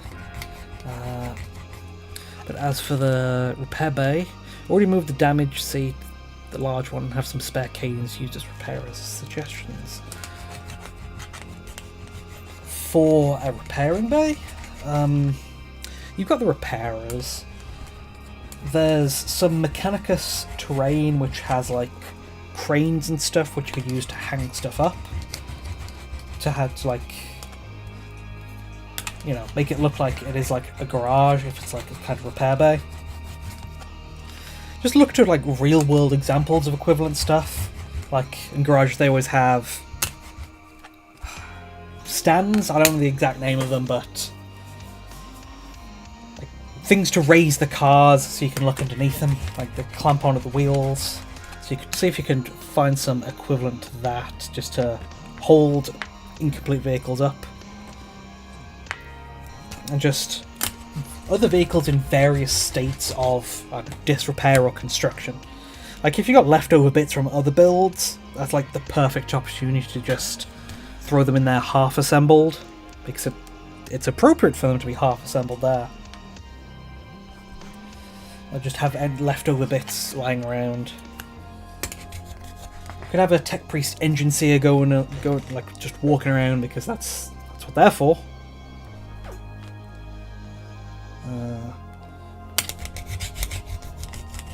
For those supports, I did grab a variety pack of plasticard rod shapes. I'll grab some for example. Not these ones. These ones. Got these from Green Stuff World, use them for building, and you can see there is like T-shaped and I-shaped rods. Look like kind of steel girders. So those could be very useful for some like building structural bits. Some patterned plasticard flooring, like what I made the floor out of the Tankhead over there for, the floor of the internals, where it's like double diamond pattern, because that's very common like industrial flooring.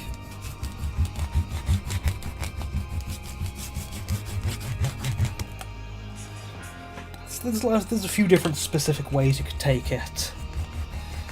If it's specifically, you said Outrider Intercessor, so if it's specifically Space Marines, they have some bigger and chunkier, so it might make it look fancier, like having a proper Tech Priest walking around, a few servitors holding some like incense burners or whatever.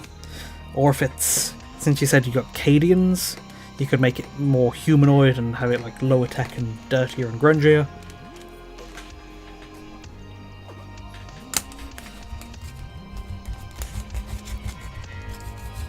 The Mechanicus terrain, well, not Mechanicus terrain set, but I think like Imperial Knight terrain set is a Sacristan Forge Shrine.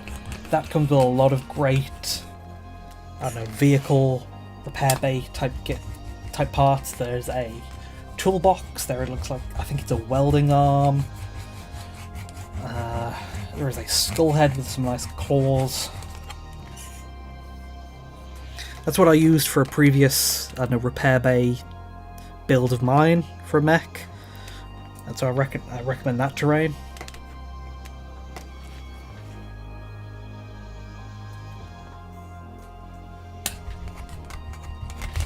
So yeah, there's a few different ways you can take it. Oh, almost done rolling out wires soon.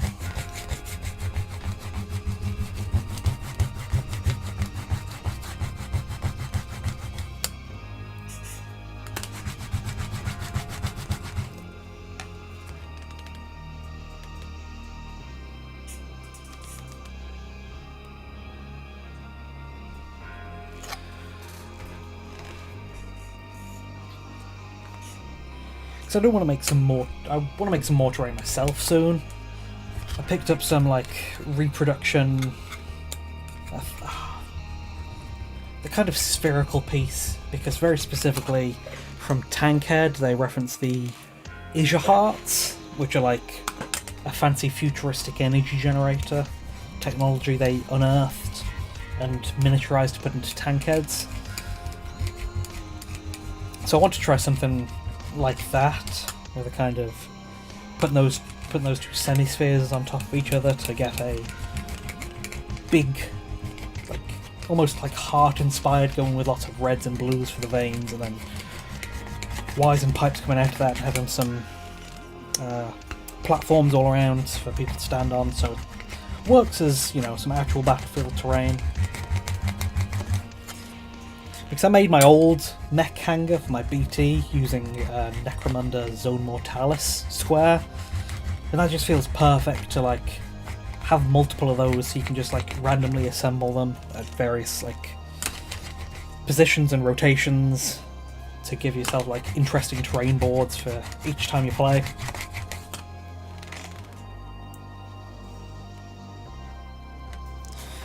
Whew, last one, and it is a big one.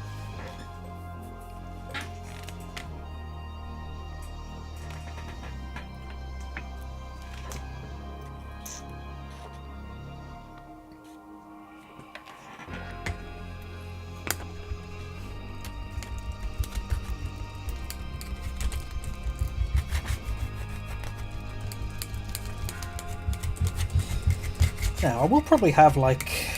I am going to add some wires to this on stream, and then since it takes a while for the... It takes like a few days for the wires to fully dry and set. Like over the next few days I will just be poking around at the Tankhead, seeing if there's anywhere else I can put wires. Just to maximise my... I don't know. Make the most use of them. Because I also want to have some wires and pipes on like the sides here of the base. There you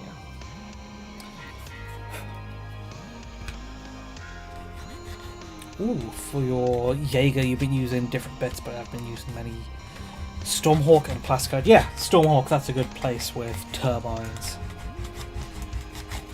I've got a few...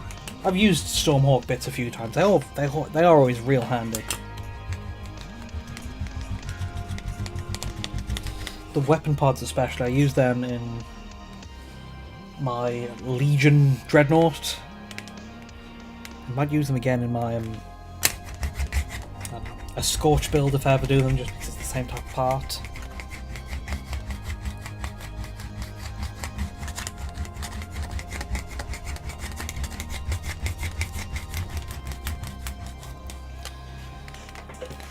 Phew, okay.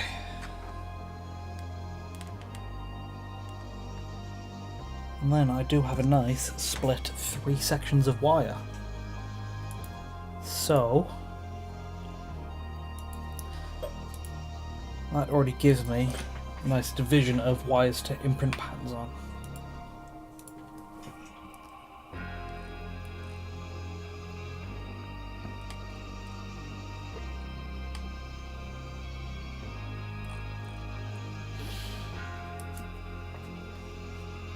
So can actually use the wire roller properly now.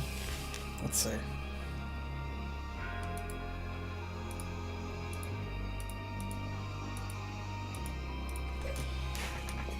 So where is the rest of it?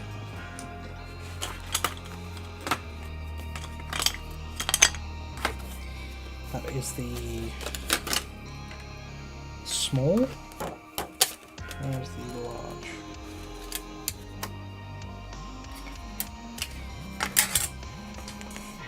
Although honestly there isn't a huge amount of difference between the small and the large one.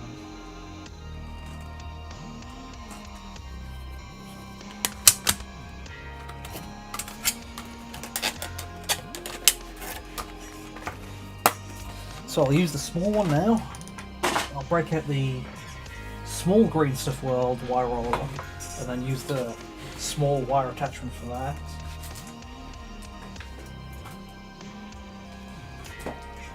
But for now, let's imprint these large patterns.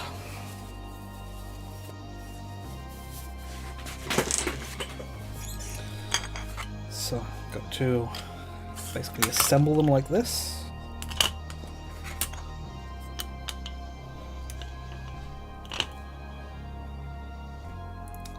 Now, I did roll them out pretty wide. It's stuck to the board, so let's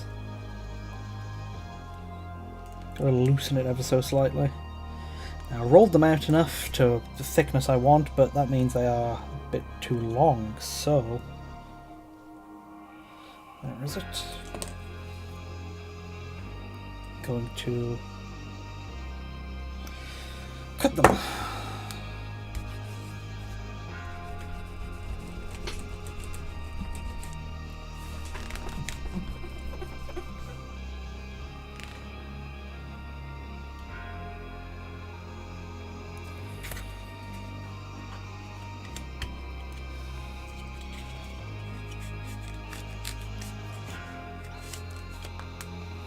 There you go. Only a few light rolls needed to get a nice pattern imprinted.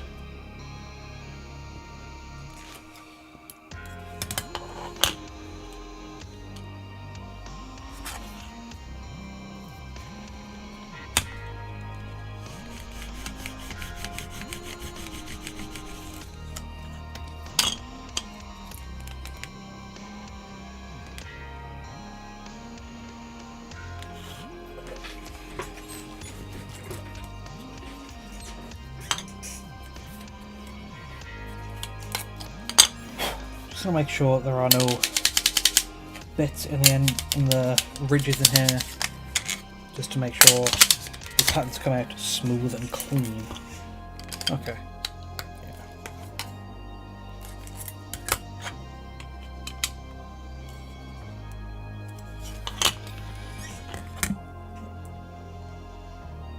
Next one.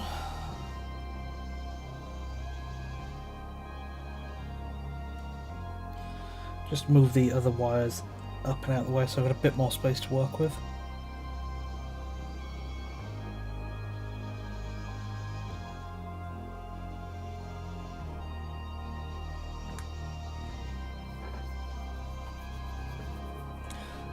And again, I rolled them out as thick as I want, but that means a bit too long. But that's just more wires to work with for me.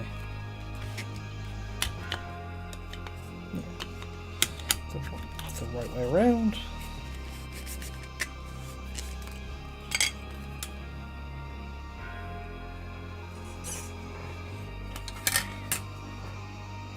Not sure they are lined up correctly. It might be bent inwards too much, which means I can't get a nice proper roll on it. So let's just flex it outwards back, flex it back outwards a little.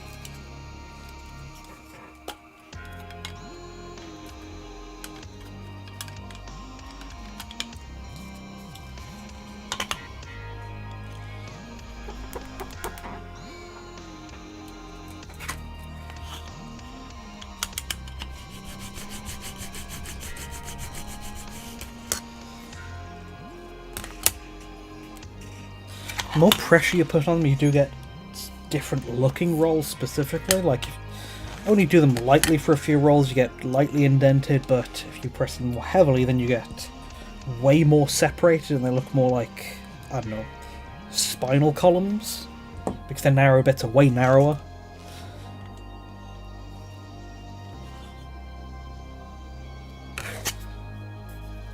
So I've got to remember to do them pretty lightly.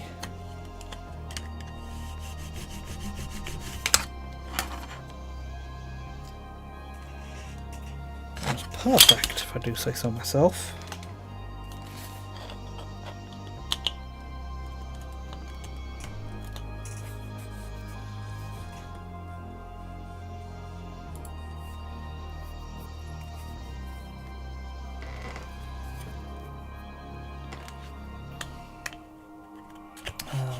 Oh yeah, the head has been giving you trouble, so you're going to 3D print it. Yeah, that's probably the best for see danger.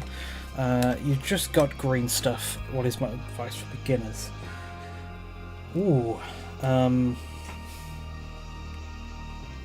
Depends what you're using it for. If you're using it for sculpting, then you want to get some like silicon tipped tools. Because if you use like regular tools, just like tweezers or whatever, it's very easy to leave indents and like marks of the tools you had. But can I find it quickly?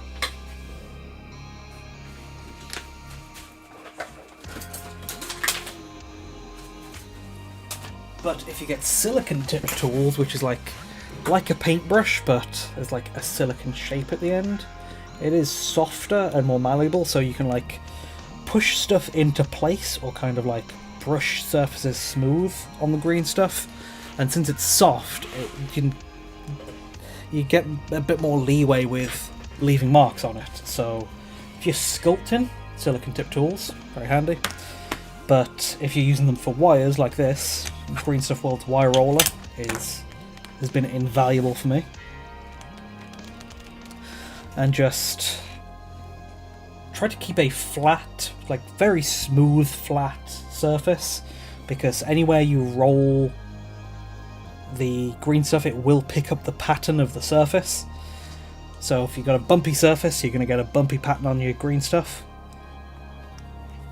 And keep a pot of water nearby, just to dip your fingers or dip your tools in, just because otherwise the green stuff will stick and it will kind of come apart, sticking between multiple different surfaces. So you just need to like dab your fingers in water every so often, or your tools. And I have, people also say, oh, you can use Vaseline too, which is, they say it's better because you don't need to like constantly reapply everything, but it seems like it'd be more of a pain to clean up, so I just stick with water.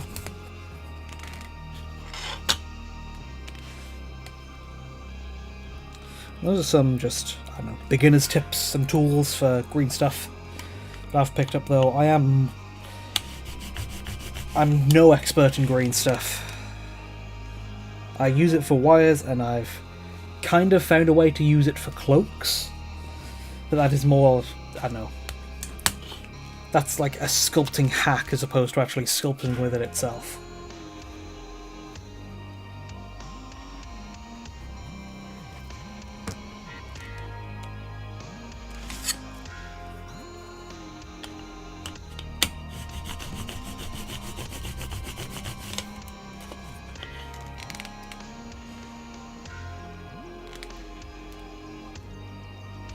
Let's see.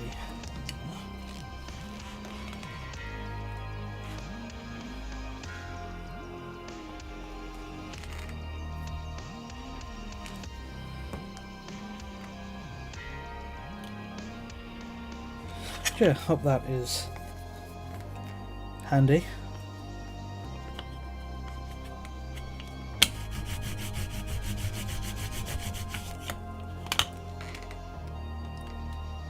Okay, that is one chunk of wires with patterns imprinted. I think I'll leave this last one completely unpatterned and just have them be plain wires, and then let's get the small green stuff wire roller out to do another pattern of corrugated wire.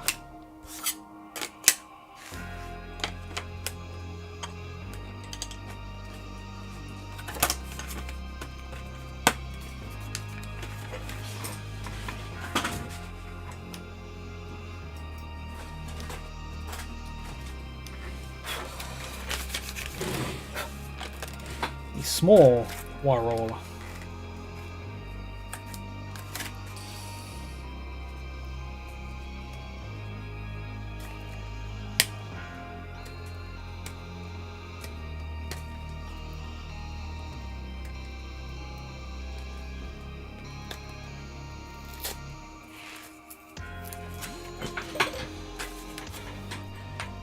Actually, first I am going to take a break. So,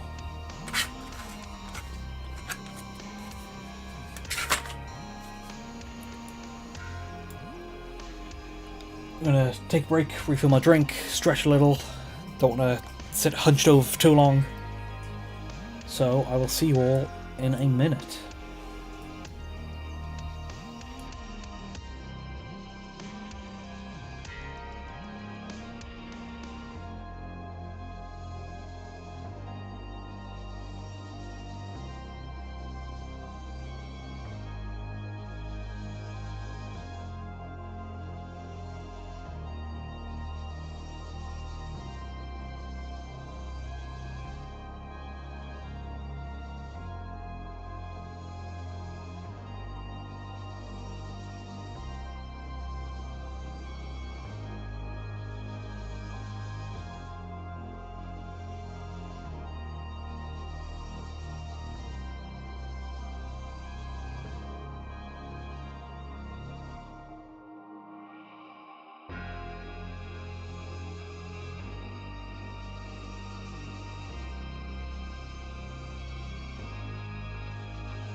Whew.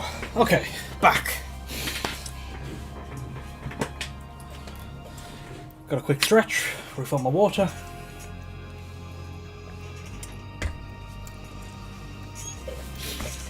And ready to imprint some more patterns on some more wires.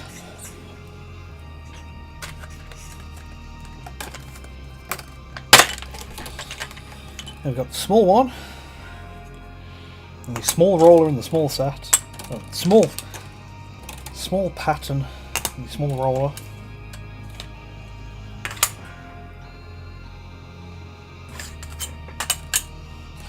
Just for some very, very detailed bits.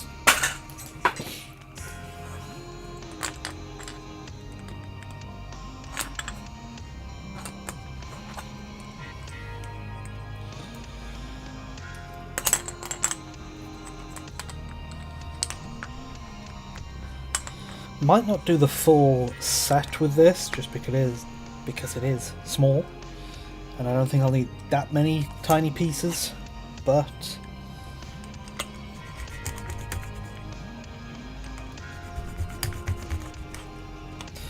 it's always handy to have. I'll probably be using these wires in a few builds in the future, so just set myself up extra stuff to use there.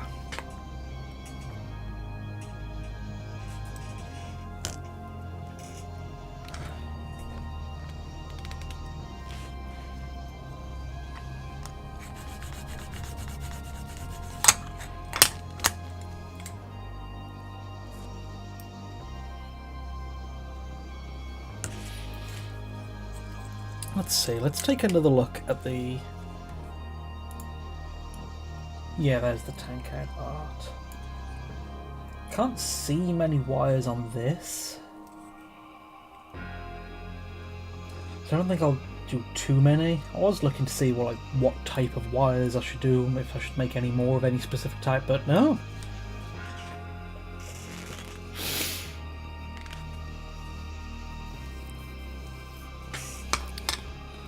It is of a larger scale, so these smaller details like wires don't show up a lot.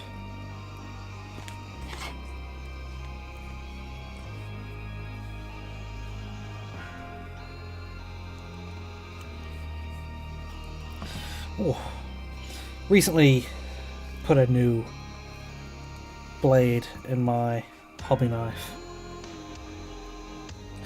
It's always refreshing to go from something that just about cuts to something that cuts super clean.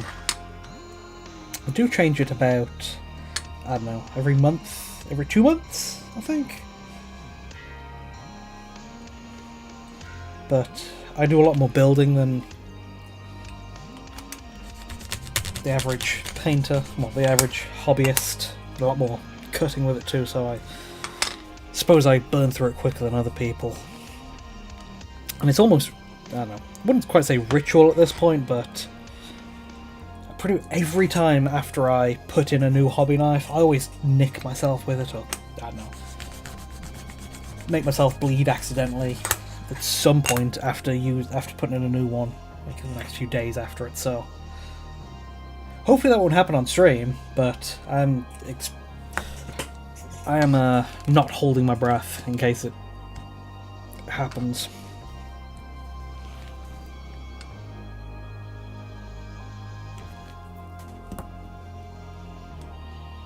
Good old cornate ritual. Blood for the blood god.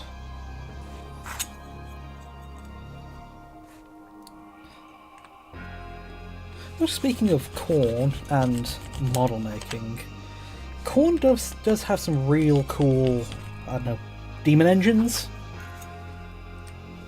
Because, like, of all the Chaos Gods, he seems to be the most... Well, of all the big four, he seems to be the, I don't know, more tech-inclined, weirdly enough.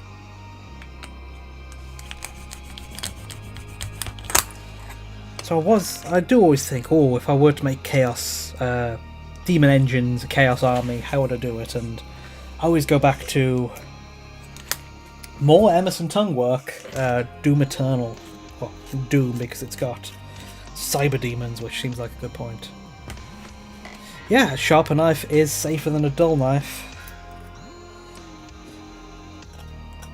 If you put more pressure on a blade, then it's more likely to slip or just go straight through and then into whatever is behind it.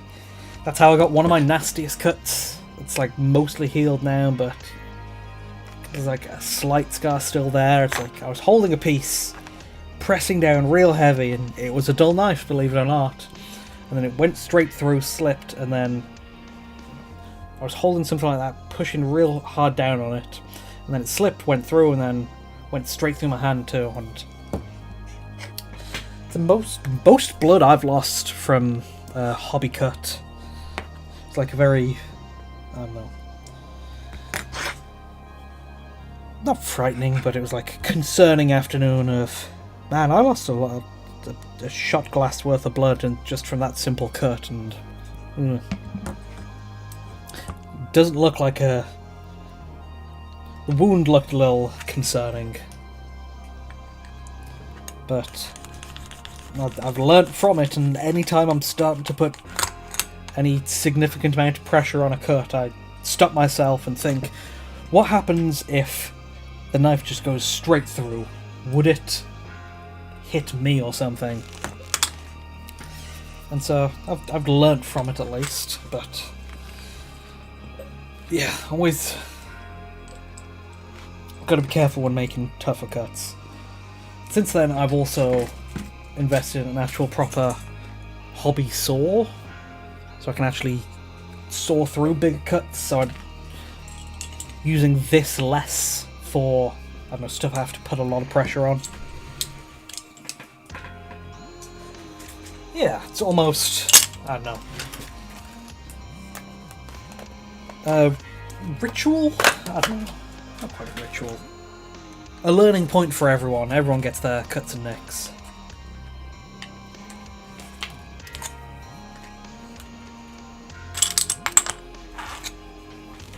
Yeah, Demon turned into Chaos Engines. Dark Mechanicum, yeah. That's another thing I always consider, like, oh, could I venture into Chaos with that? Because for Dark Mechanicum, there's Vashtor, which cool lore, cool mini, but no dedicated army. I think if I remember correctly, he still has to be part of Chaos Space Marines. So yeah, you're right again with like Iron Warriors would be the most fitting place for that, but I feel like they're just Dark Mechanica, proper Dark Mechanicum army. It always feels feasible, but it's never quite here. Like they got Vashtor, they've got some new. They recently got new minis in Imperialis for it. They've got various demon engines, but it's not quite there yet. Okay, let's break out the big roll maker again. Do some big ones. Which I do always. A thought of, oh, could I do Dark Mechanicum crosses my mind. Because Vashtor, I've got the Vashtor model. I haven't made it. I'm still waiting for like, oh, could I do my own spin on it, make it even more mechanical. Maybe like use a kit bash it with a Chaos Armiger or something. Just because the Chaos Armigers have some cool bits I feel like I could make a good use out of. And then once that's done, it's like, well, I've got to start a Dark Mechanicum army now.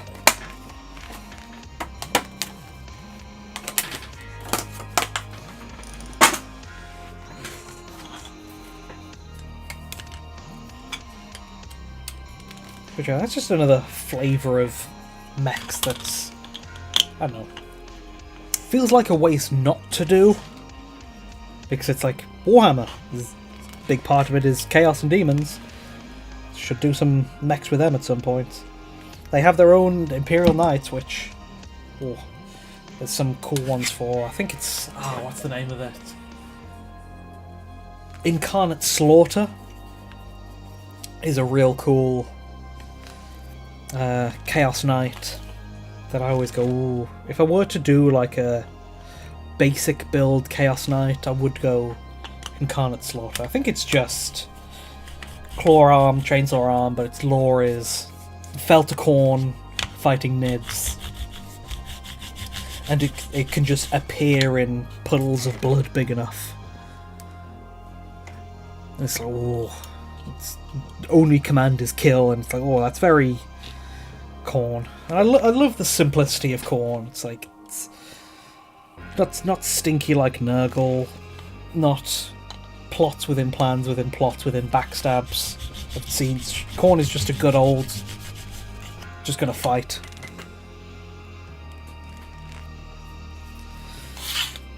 So of the 4 big Chaos Gods, Khorne's probably my favourite, but I'm just fingers crossed Vashtor does something a little more soon.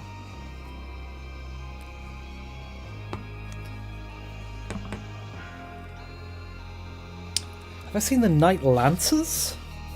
Knight Lancers, what do you mean? There's in the new Castigator, the bigger ones?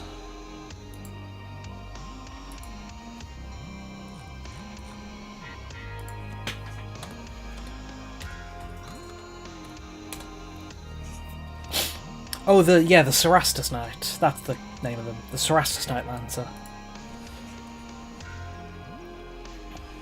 I have seen those, yeah. It's always... I'm slowly working my way up. I'm slowly working my way up and up in scale. Like this, my Tankhead is Questoris Knight base. Though I have, like, extended his legs, so he is... might actually be kind of similar to a Lancer. But, I don't know. I'm keeping in mind, what could I do with a Lancer? Could I upright it and do something knightly like my Lancelot? Could I do a Tankhead with it?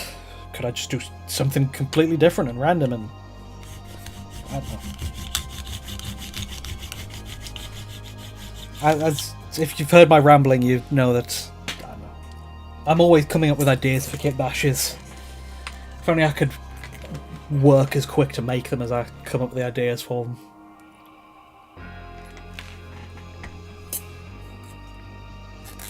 I'm always keeping an eye on, like, Warhammer releases, just in case something cool comes out that I go, oh, that's the perfect bit I've been waiting for. Like with the Tempestus Aquilons, that new kill team that's come out. That seems perfect to make a Titanfall pilot squad, like a Titanfall pilot kill team. Just because it's elite infantry with like jump packs and highly mobile. Because I've got an old squad of Titanfall pilots that were converted to Raxi, but they're cool and I still like them, but I wouldn't get as much use out of them as I would a kill team, because I play kill team more than any other. So it's like, oh, could I... And I always like picking up kill team stuff just because they go a bit more different, they always do weirder sub-factions, and so have more interesting designs. And so it's, oh, I could get the Aquilons, could I find someone to commission some Titanfall 3D heads, and could I make a pilot kill team? Because that could fit in my ever-growing collection of Titanfall minis, and be a good accompaniment. Because since it's something new I'll be doing, I'd probably make a video on it too, and it would also allow me to cover my old pilots at the same time, to explain it more to my audience and maybe inspire some more builds from them. Okay, that is all the patterns rolled out. Got some small segments, got some corrugated, got some large segments, and then got some plain.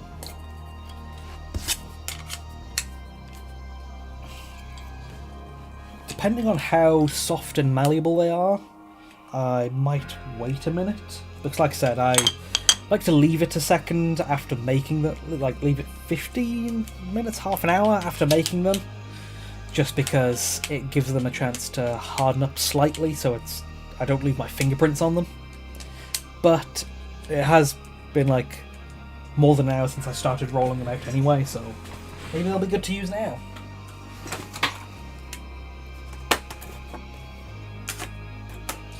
but just putting the roll maker away, since I think we got everything out of that we needed to.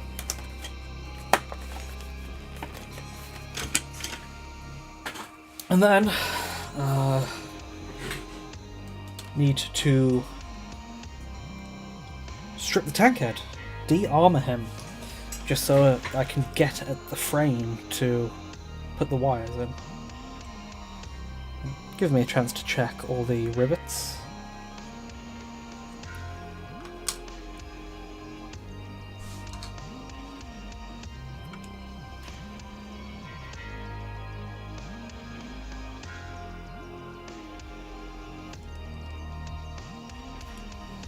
Do want to put some on the arms, so I'm keeping those out.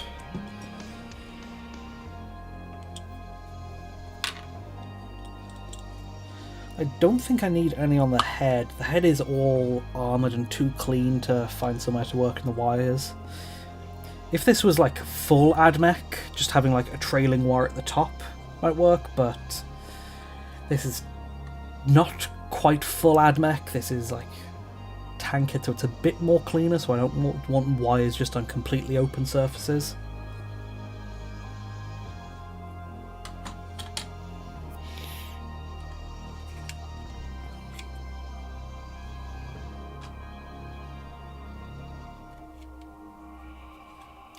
Do want some wires in this high detail area, like exposed neck joints and around the back and all on the sides, and definitely in the cockpit. So let's take the pilot out, or driver out, take the loader out. Oh yeah, I even got a servo skull. This is going to be one of those small tiny details that will probably barely be seen, but got a servo skull right there who's going to be the one like operating the auto loader arm and overlooking some internals. Just because in the Tankhead book, the one I'm basing it off of, it has 5 crew, but I was only able to fit in 4 Skitarii, so I figured to keep it 40k enough having one like servitor type crew will be good enough.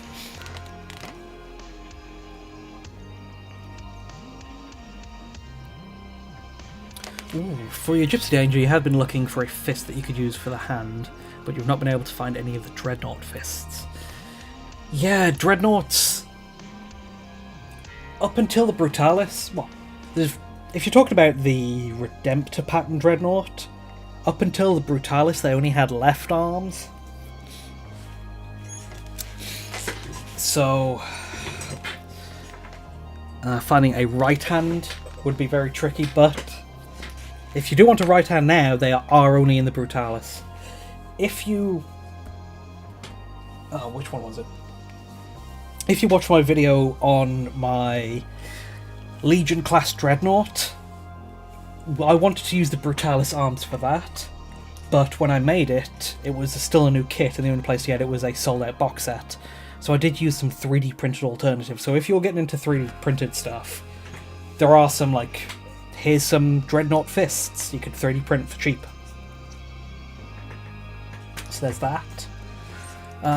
For armature scale, I do like to use Castellan robot hand. Well, like to. I use Castellan robot hands, but they are that small. That's perfect. You're looking for a left hand. Yeah, most Redemptor Dreadnoughts do have left hands. Let's get my basic one out.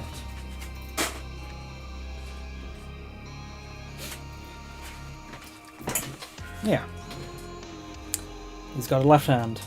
And this is just a basic build Redemptor, just with a few Black Templar decals and weapon options, but Dreadnoughts have a left hand, so if you're looking for a left hand for a Dreadnought, that'll be fine. It's just only the Brutalis that's the right ones.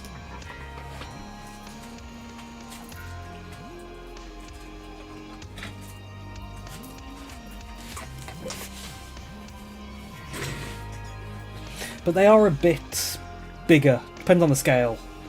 Let me get it out.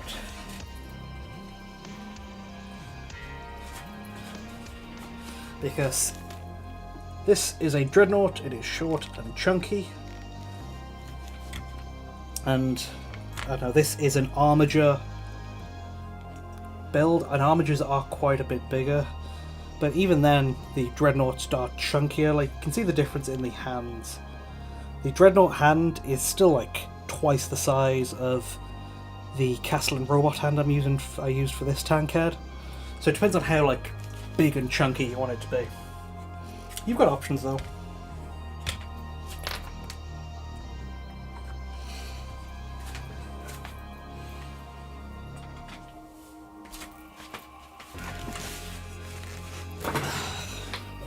Okay, when was that? I was... Whew. Armoring down Tankhead.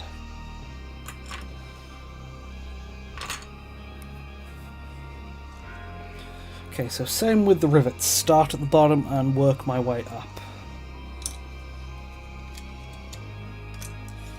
So do I want any wires at the ankles, or will that get too like caught up and stuff? Now it's not gone dusty, but there's been a lot of like plastic dust on my desk because I've been sawing parts. So I do need to like dust my miniatures every so often. So the wires inbuilt, it does have a good amount of wires already in the build. Like there's the ones at the back of the legs of the regular knight bottom legs. There is those I glued in when adding the middle leg section. There's some there, but when I was adding this kind of crotch piece to extend it out to have something to attach the hip armor to, the sides are plain, and I did make a note of that, and I went, that would be a perfect spot for some wires, so that's where I'm going to wire it. Super glue. My base, where I just dab out super glue on, just because using it straight from the bottle is too imprecise.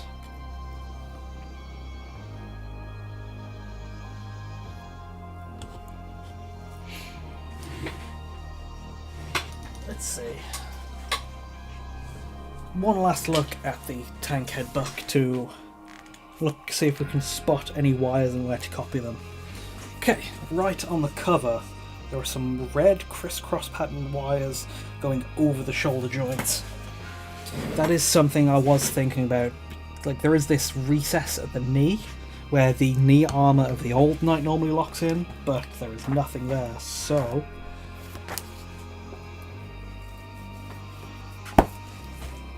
that seems like a good spot for some. I just need to kind of cut out a groove for it to go into.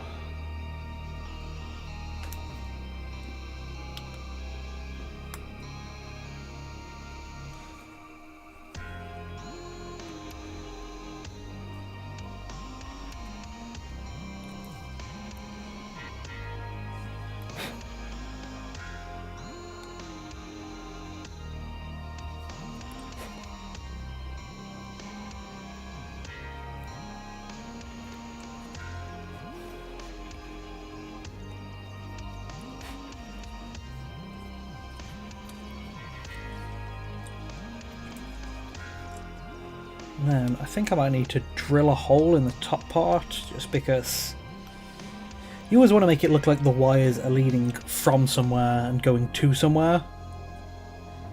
You can't just have, you know, a wire in the middle of nowhere not connecting anything. So I've got to like have it like plugged into something or starting somewhere.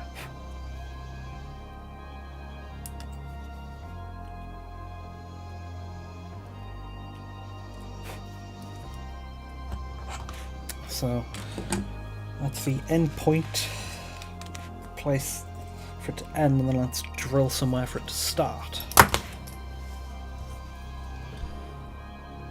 This might be a bit of a weird... Where I'm drilling is right on a seam line where the parts are glued together. Hopefully the glue is like set and old enough where drilling won't cause the part to split, but sometimes if you're drilling on a seam line, it will like reopen the part back up and split it open if the connection isn't strong enough.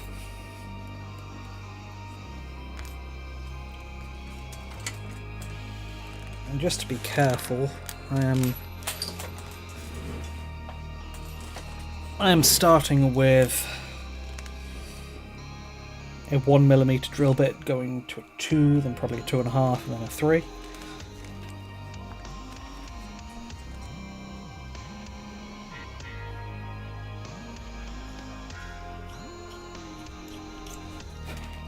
It's going straight in at such a big drill bit. I don't know whether it's just because my drills are low quality, because they're like some cheapo set off Amazon.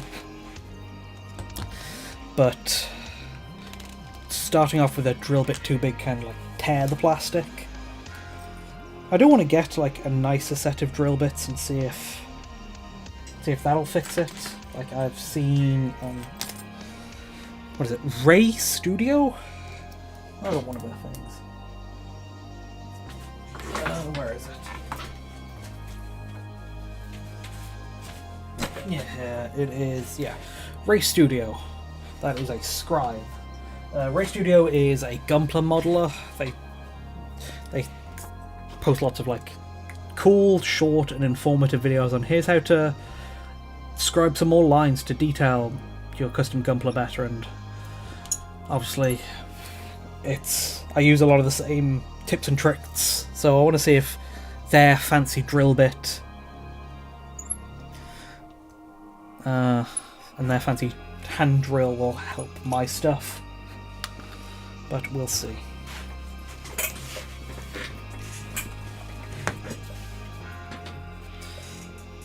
Still haven't had the chance to use that chisel yet, but I do have something in mind for it. I do want to like practice detailing plasticard with it.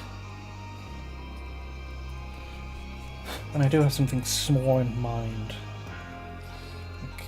I want to see if I can make a Cataphren conversion block tank based on Block Tank by Pazzo Cazzo.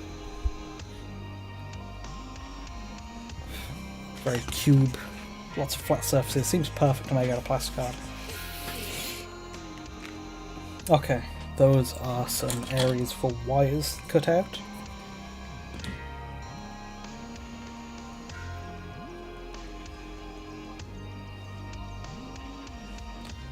That one's a bit too big. Let's get one a bit thinner.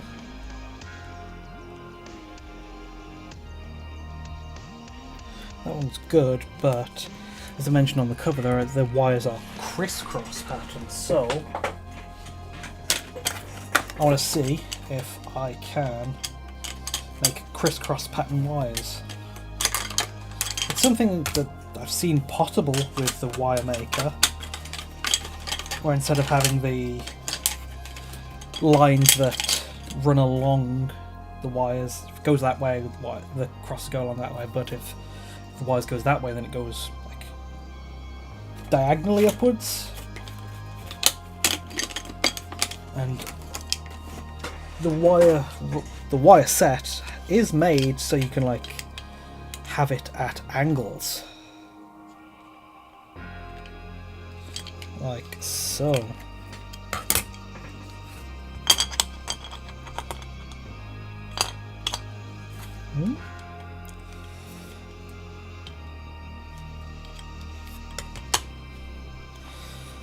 So let's see if I can make those.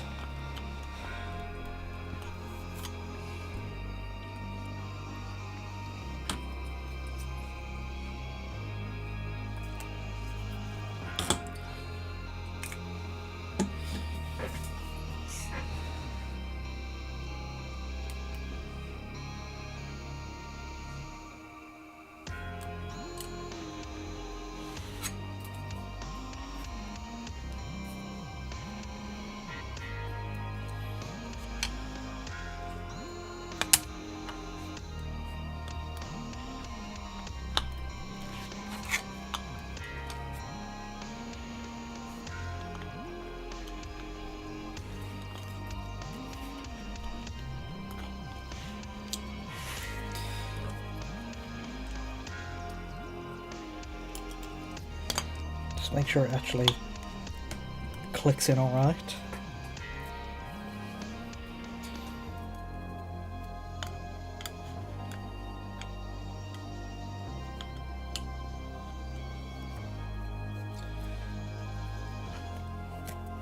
Just trying to make sure I got it at the right actual angle for this.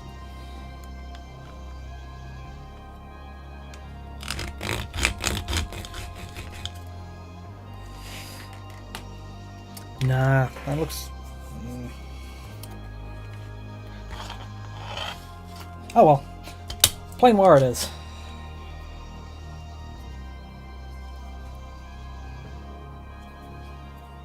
Looks like too organic, looks a bit like a tentacle. Which, you know, I have seen made with the roll maker. Like if you want to do some like Tzeentchian warp, weird demon bases, have tentacles coming out the side and whatnot, but that is not what I'm going for.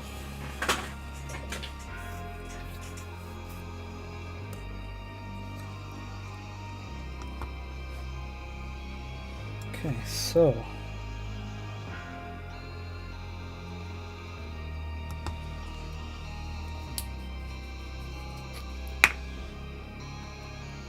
put some glue on the base, dip the end of the wire in the glue,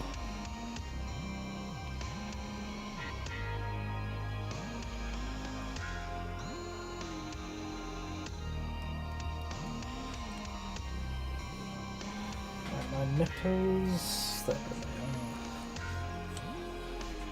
they are. Right down. Cut it a little longer than you need it.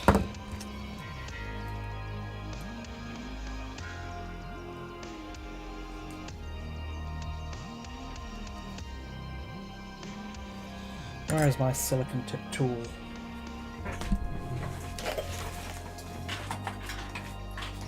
Because as mentioned, you can very easily leave marks in the green stuff wire. With regular tools, so I'm using a silicon tip tool to push it into place very lightly.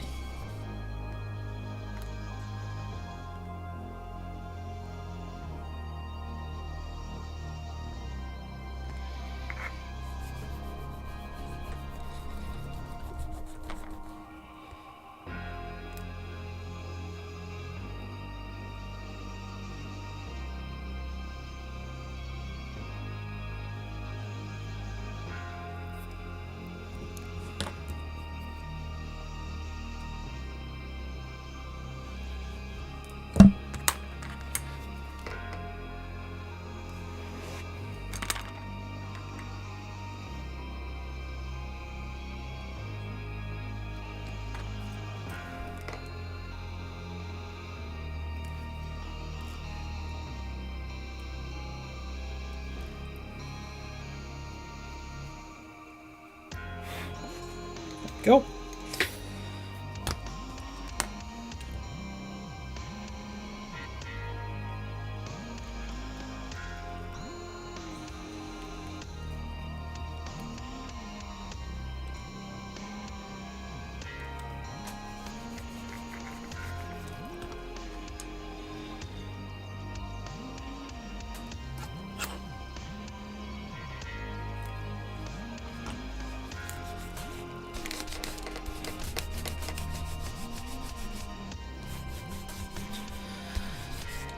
That is slightly thicker than the where I need to put it, so I am rolling it out slightly to thin it just a tad.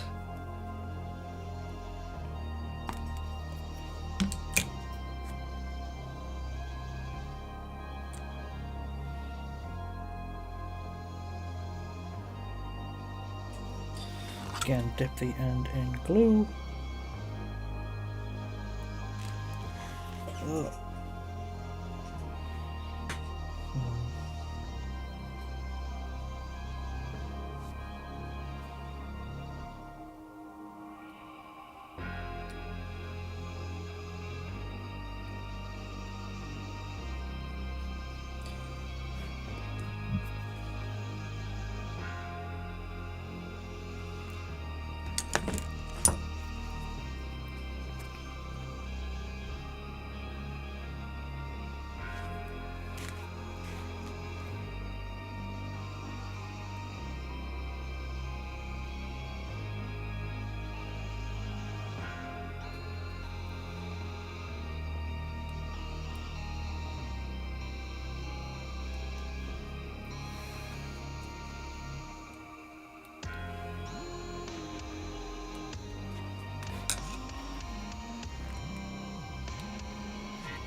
And those are some knee wires. Next, let's find the right width to glue in there. Let's see, what would it look like with the part on? Okay, so it needs to snake down and go under.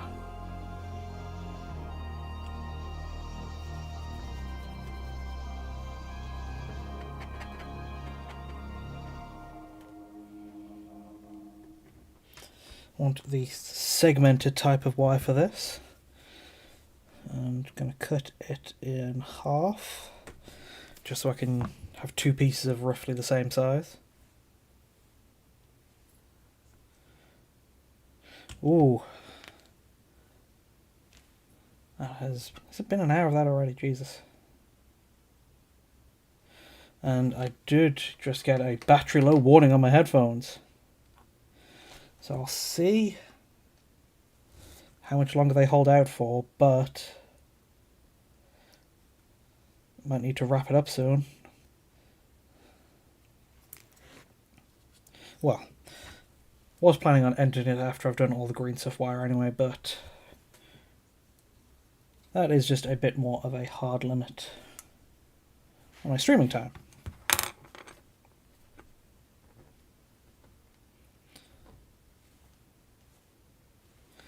See, the same again.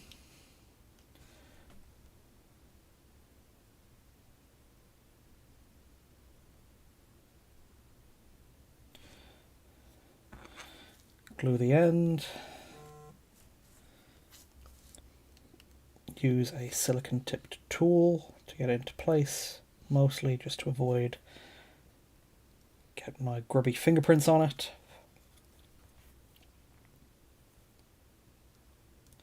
Oh, there goes my left headphone. Let's see.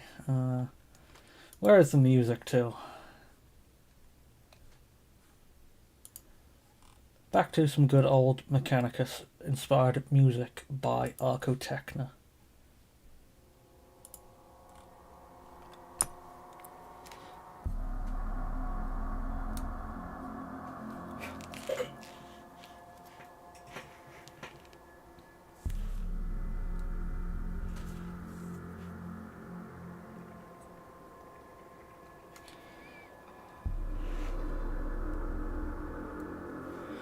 And press that into place, and hopefully just when the stickiness of the green stuff itself, and when it dries it'll hold itself in place, but if it comes loose I will glue it.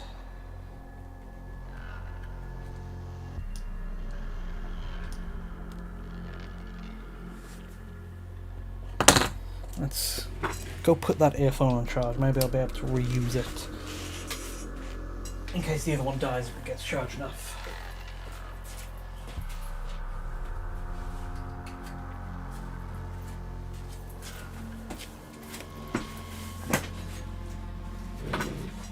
Okay, how does that look with the hip armor on?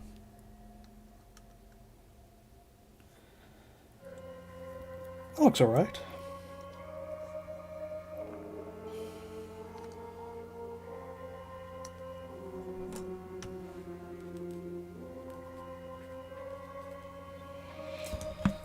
I see another empty spot in the parts I built, which means I should probably be covering that up or filling it in with wires. Wires are a good just catch-all for fixing earlier mistakes. That's why I often leave them till last. It's like, hey, is that area empty? Does it not have enough detail? Is there a gap in the armor? Throw some wires in there.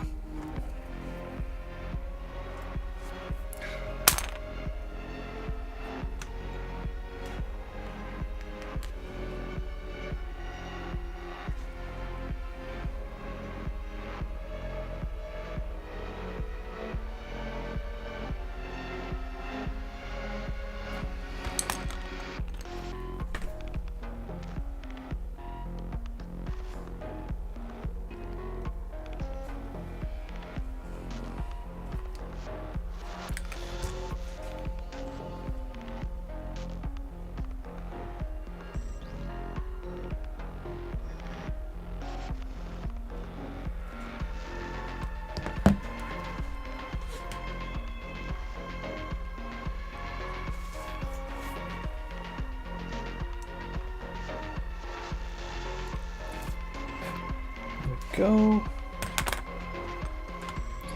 Same thing on the other side.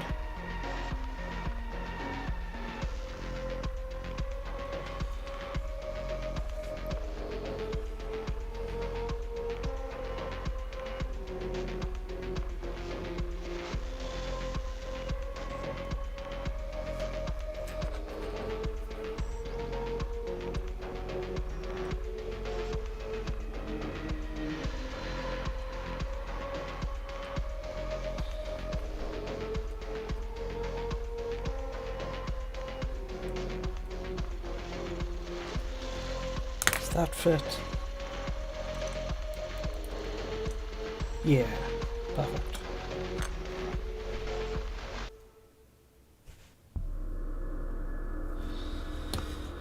Okay, that is knees and front of the hip. And then another area I wanted to armour is the back. Something I liked the look of when I did it on my North Star Armature. Oh, what do I want me to fall off? It's like lots of back wires around here, and especially on the, basically by the spine.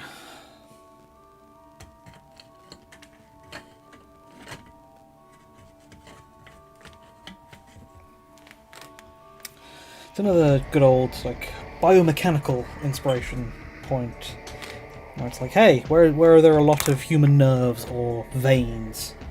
Put some wires there.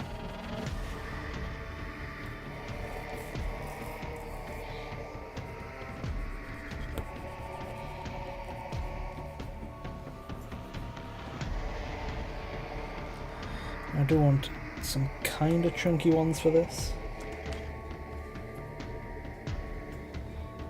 So let's see what have I got which fits the size. I want to find a crevice or a nook or a cranny or somewhere that is where I can hide the starting of the wire. So I always want to make it look like it's going from somewhere to somewhere. So I've got to find some point to glue it in. And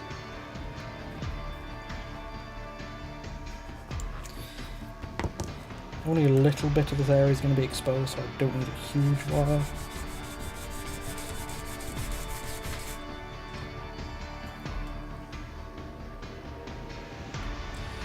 Get some fresh glue out.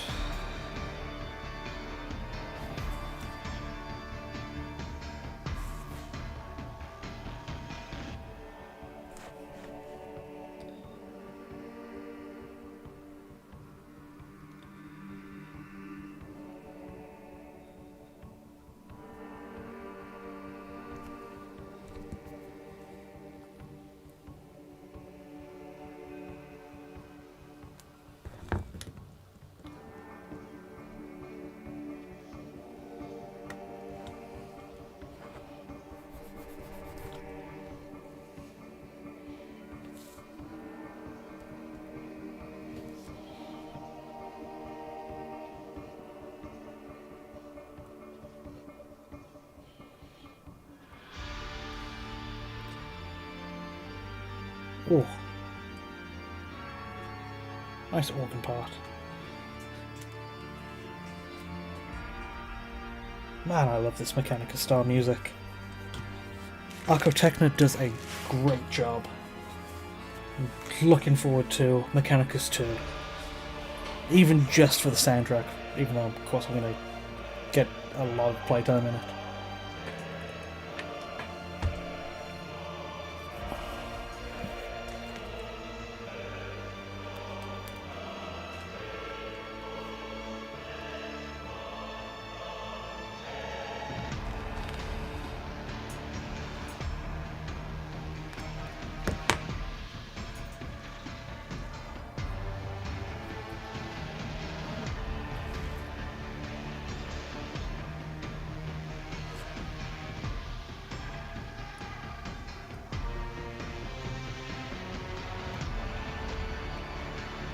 And I am just pressing the wires onto like the upper hip connector for now, but that is just to keep them out the way while they dry.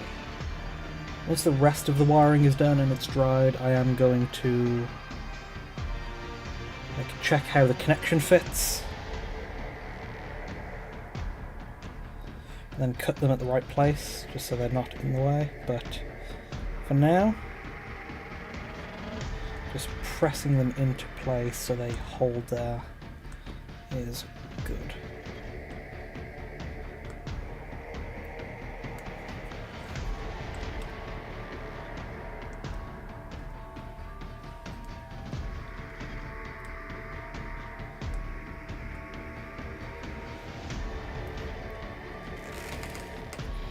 I think that is the legs. I see another spot, which is probably where some wires should go.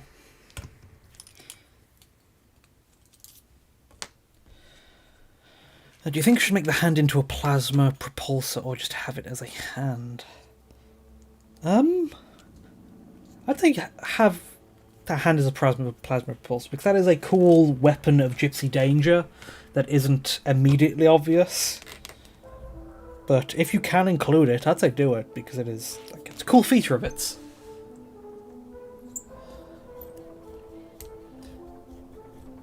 Plus, just hands on their own looking very neutral can be weird, so if you can replace it with a weapon and it's appropriate, go for it.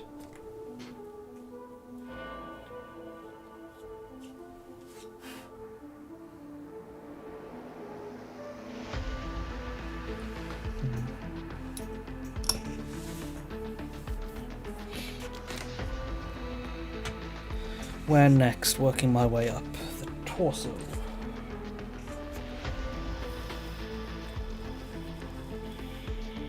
Oh, there's a lot of wires that can go here. I'm going to take a quick break, and then I'll be back to get heavily wiring the torso. See you in a minute.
Okay, I'm back. Just quick break.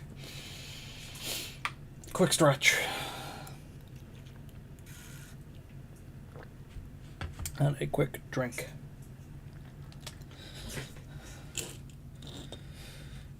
Let's make a bit more space.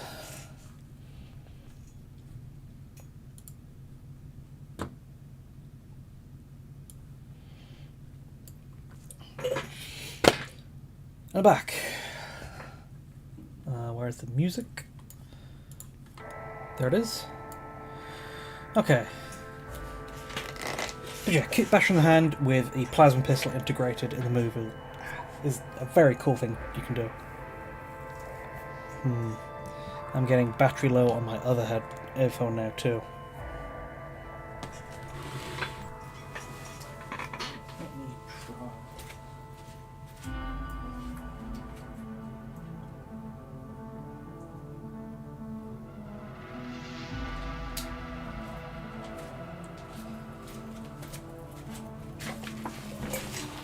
I've swapped them around, the old one that powered off before that was on charge.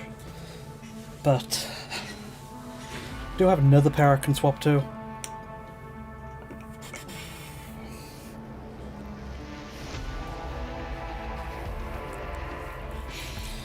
Okay, let's go.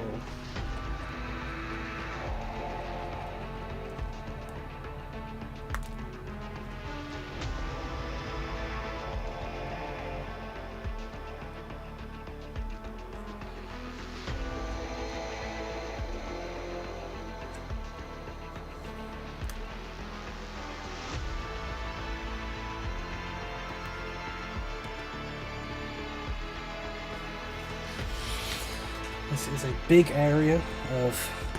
So I needed to widen the chest, and so you can see like there's plastic areas there where I needed to make space. But that is a perfect crevice to glue a wire rod in.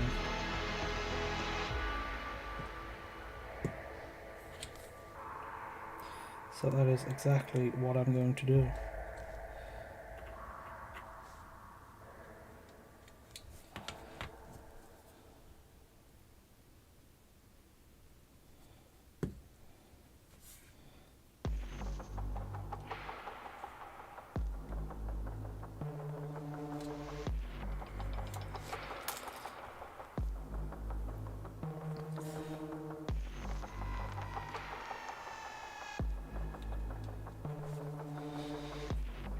Where's my silicon tipped tool? There it is.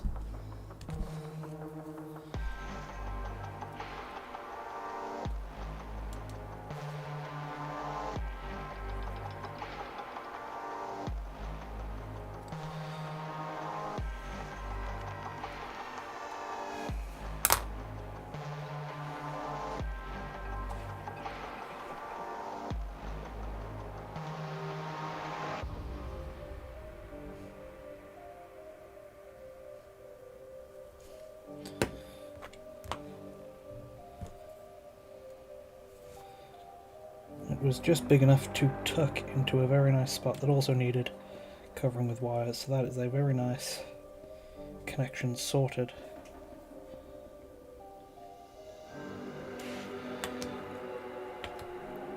Just need to get a spot to glue it in to hold it at the midpoint.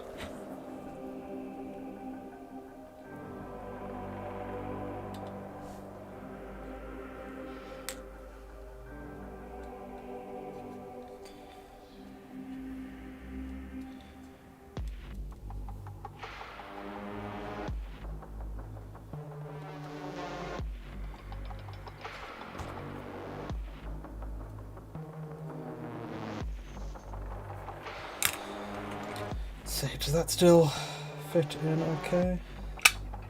Yes, it does. There's this piece.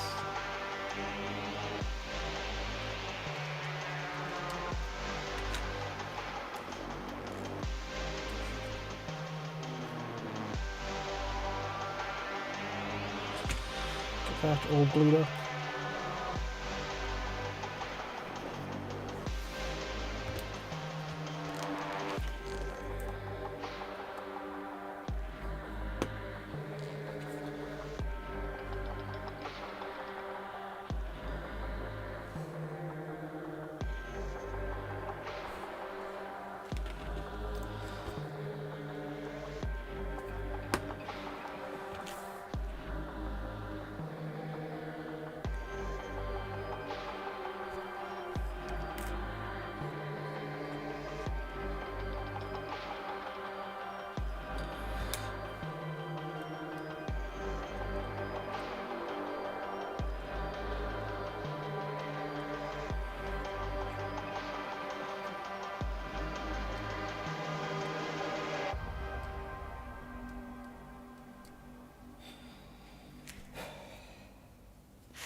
Okay, that is one section of the back glued.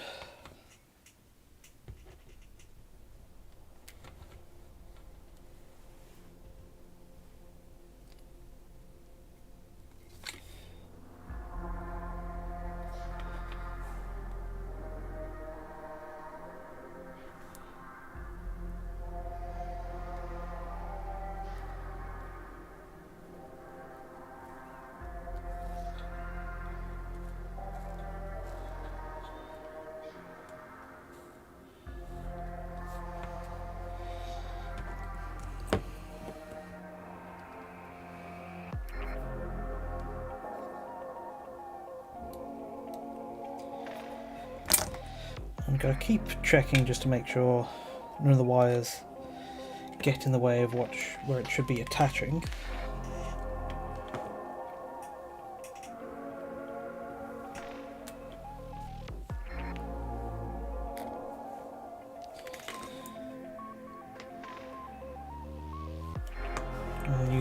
Using more of my paperclip glue application thing to make sure the wires stick in all the right places.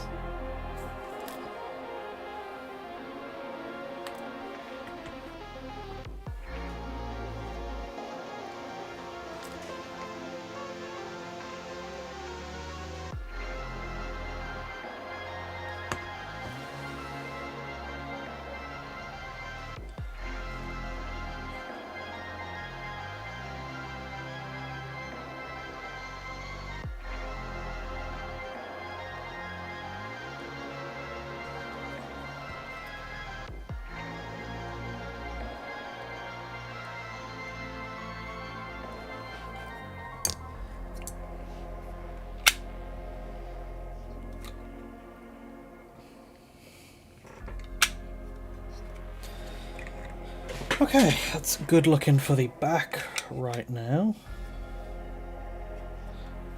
Now we've got a lot of chest to do.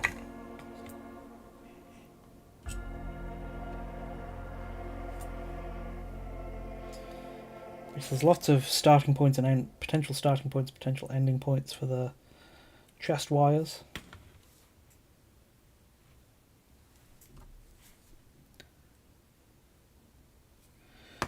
I just want to fill up the most obvious spaces that are lacking.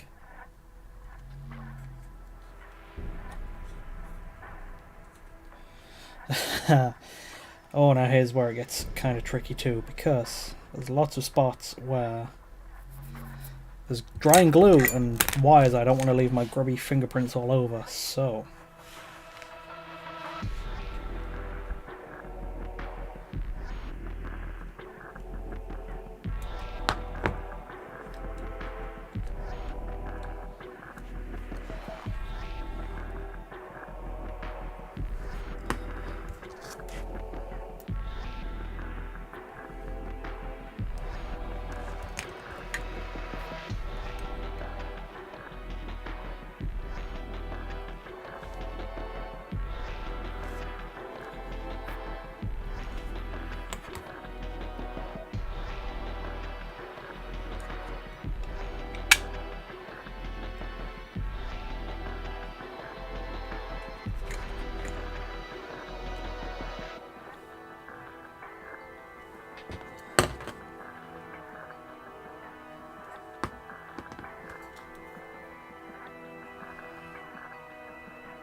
And I also need to check to make sure this stuff doesn't get in the way of the front plate either.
And the same to that side.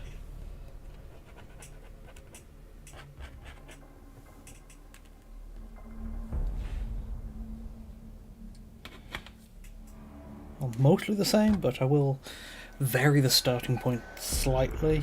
There's some slight asymmetry.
Whew.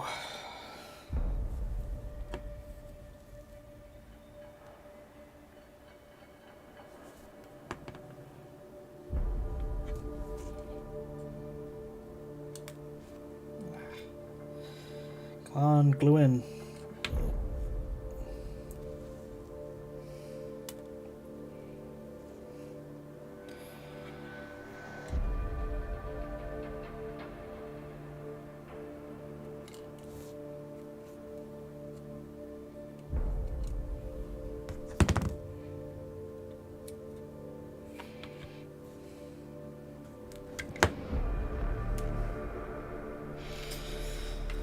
Fortunately, the wires are dry enough to the point where I'm not leaving fingerprints, but they're not naturally sticky enough.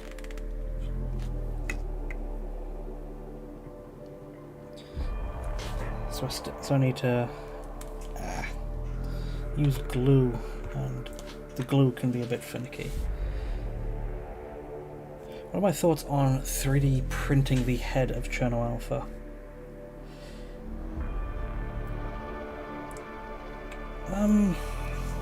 I might. That can... Well, that's obviously going down the whole path of, you know, learning 3D and doing that stuff, but it is a very unique and tricky part. It definitely would be the easiest option.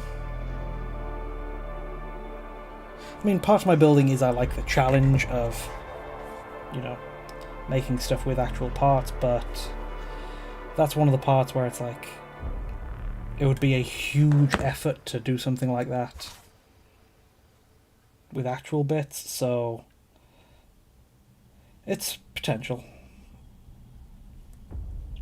I might do it, but that's obviously down a long been talking a lot. That's obviously down a long path of learning 3D printing and modelling and that whole side of things first.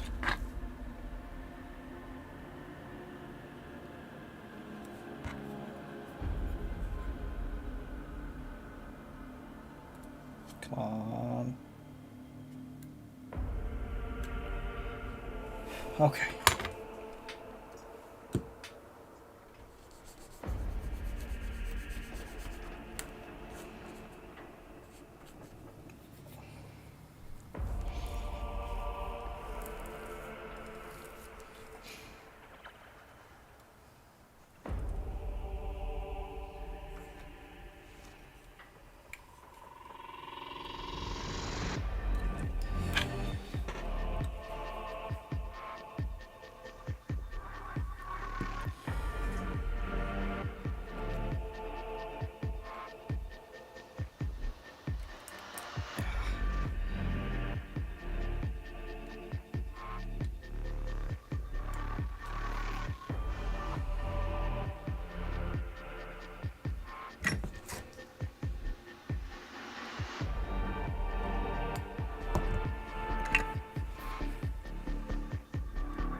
Ah, it's definitely one of my favourite Arco Techno songs. I think it's Sacred Machinery. Goddamn, love that organ. Let's see. Come on, gluing properly.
And haven't used this corrugated type of wire in a while, so let's see if I can fit that in.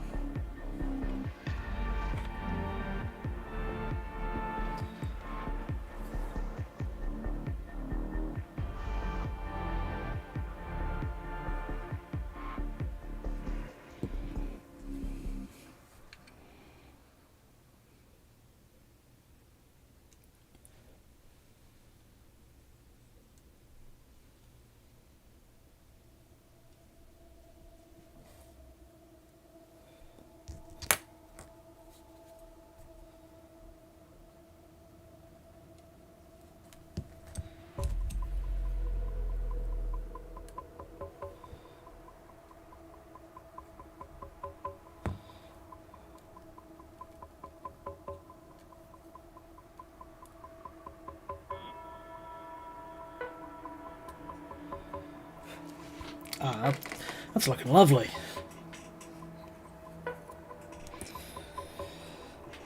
Need another corrugated wire type. Do the same on the other side. Uh-oh. Should probably glue the floor panel in. That's the next thing I'll be doing off stream.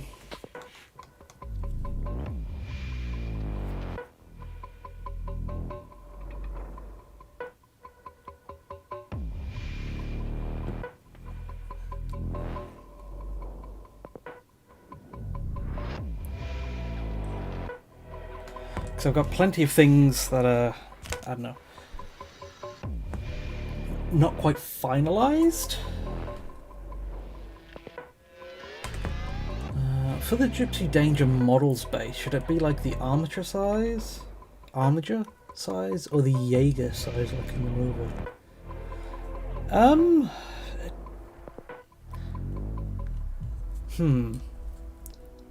I'd say go for the armature size, because it is... You can never, unless you're like 3D printing a model of Gypsy Danger, you can never get it like one-to-one with being Gypsy Danger, so it's... Let it stay the Gypsy Danger inspired armature. So you still have a bit of wiggle room with the design and can do something with the base that allows you to tie it into your existing army or whatever it's going to be a part of.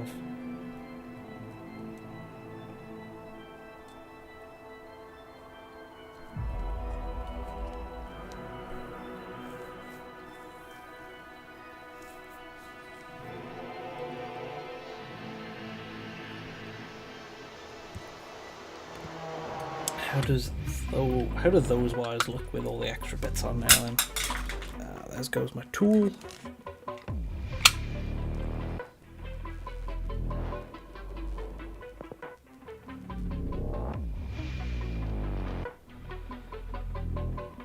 I think that's looking good.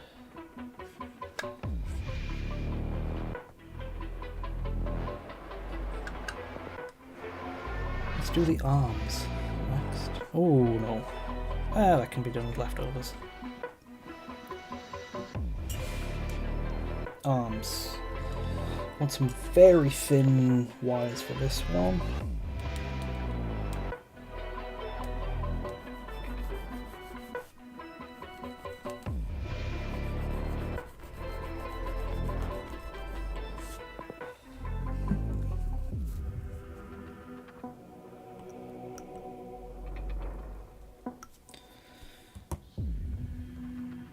And I want to make sure I've got 2 before I start, because this needs to be somewhat symmetrical.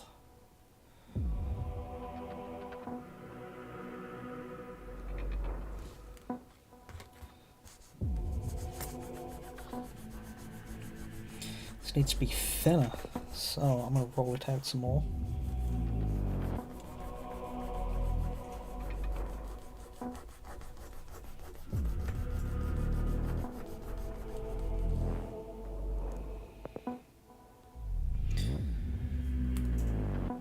Whew.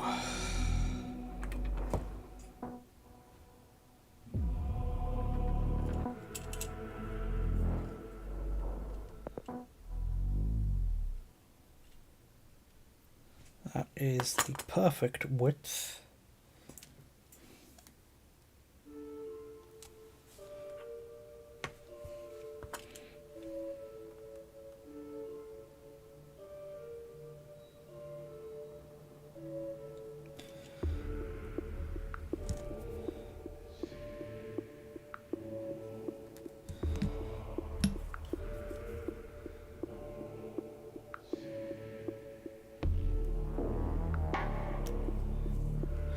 Another call you had a while back was a drivable train model, but it's a Warhammer train. It will be terrain piece. What's your thoughts on that? Drivable terrain model. That is, look, using model railway stuff. That is a cool idea, and I have actually seen that done before. Let me see if I can find it.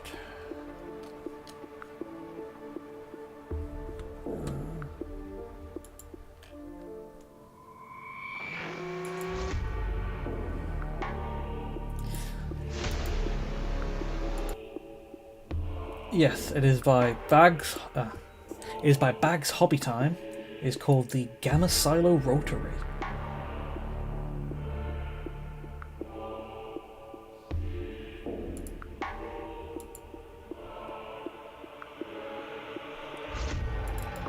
I'll copy paste it in chat just because it is something I think that is very cool, and if you want to do something similar, there you go. But there it is.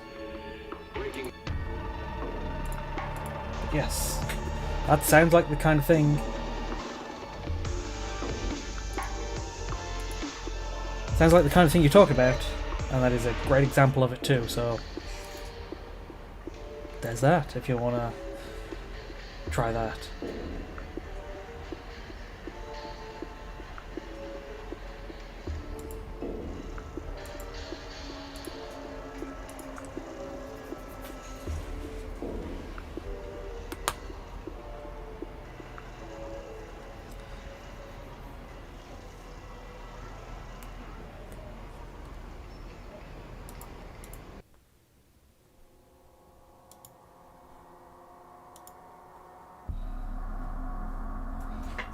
Where was the wire I just had?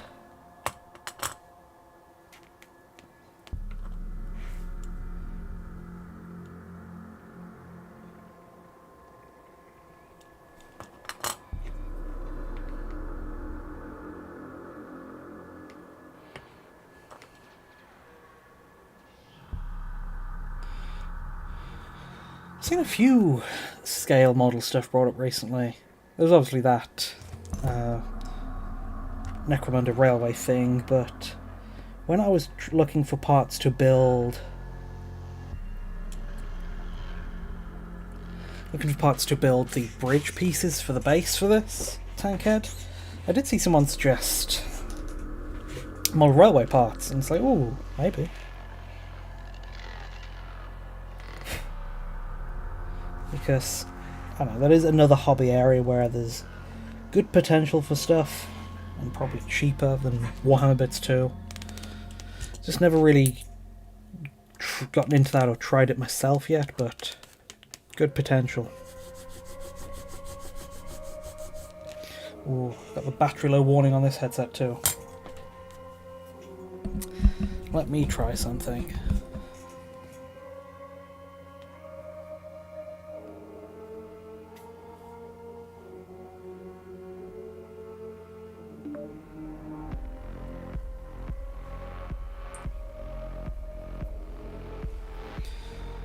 Let me see if I can use my other pair of headphones that I normally use for my phone. Bluetooth.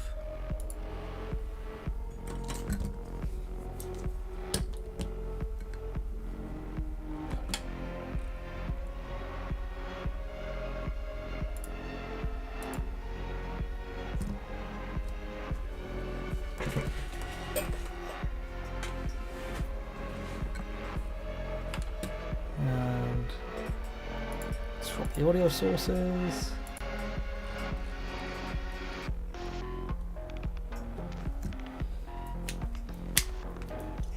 Okay.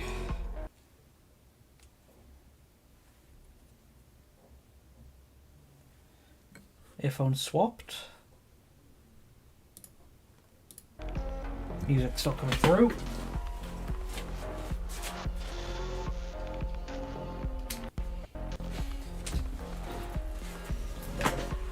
Can you guys still hear me alright?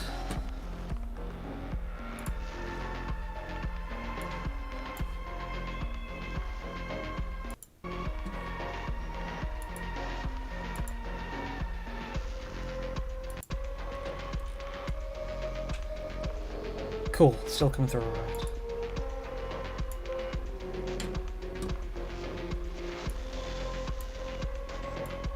It's bought me a bit more time with building. So where was I? Wiring up the arms. Only need to do a little for the arms since they already have a lot of detail.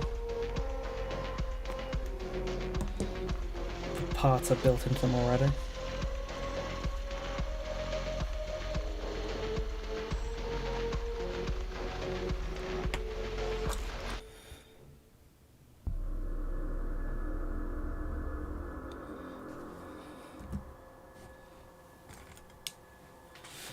Boy, my desk is getting a quite mess with everything.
Arms wired.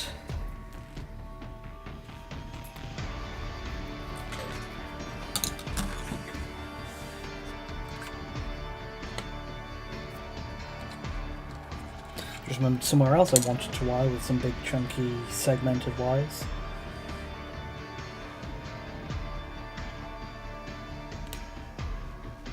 Maybe not quite that chunky.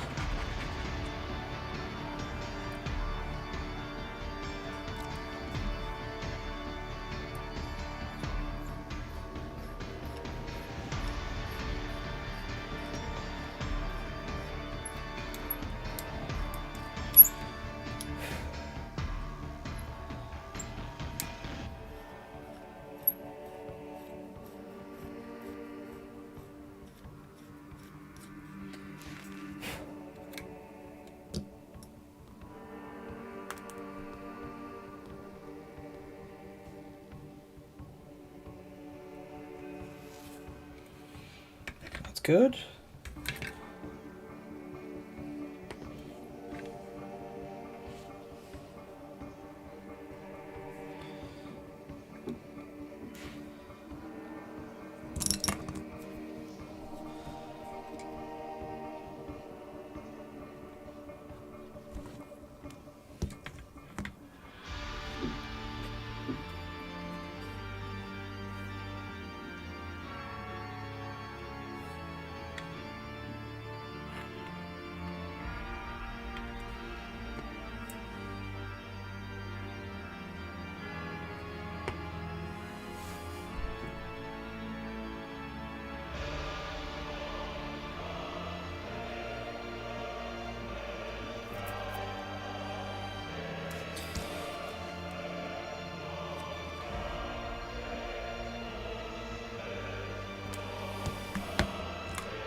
Where's my paperclip glue applier? There it is. Right in front of me.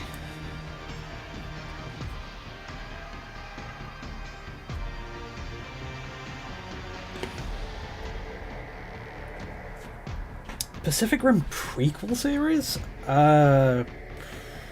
No? I've heard of a Pacific Rim prequel book that's going to come out. Well, that might come out. No, a prequel series? Like, I remember hearing, like, years ago, rumours of there was going to be an animated prequel series. I don't know whether that turned into, like, that was what became Pacific Rim The Black or something, but I don't know. Over the years, there's been a lot of talk of Pacific Rim prequel or sequel series, and they've been of varying quality when they've come out, so be interesting to see, but I'm tempering my expectations.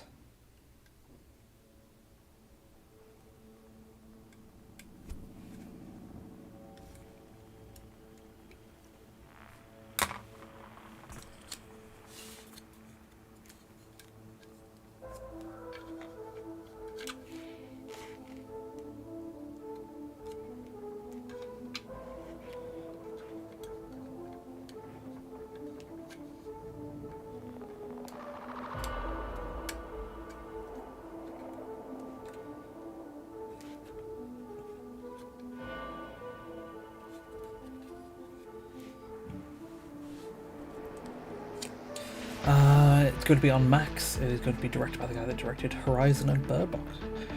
Oh, interesting. And so what prequel? Does it cover, like, the first waves of Jaegers that were fighting? Because there was always cool stuff that we just never saw a whole lot more of. Like, there was Romeo Blue, Tacit Ronin. Oh, those triplet-looking ones that we only saw in, like, the quick flash near the intro of the first film.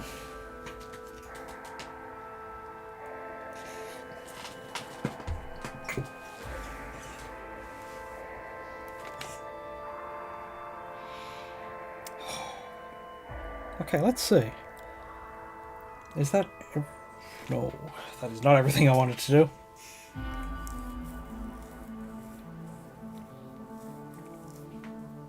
There's still that chunk there.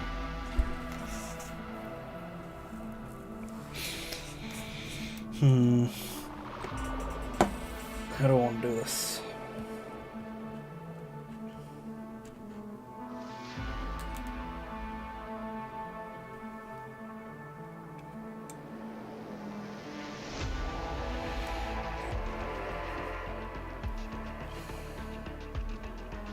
This is a big spot I'm going to glue, so I'm just using it straight from the glue bottle.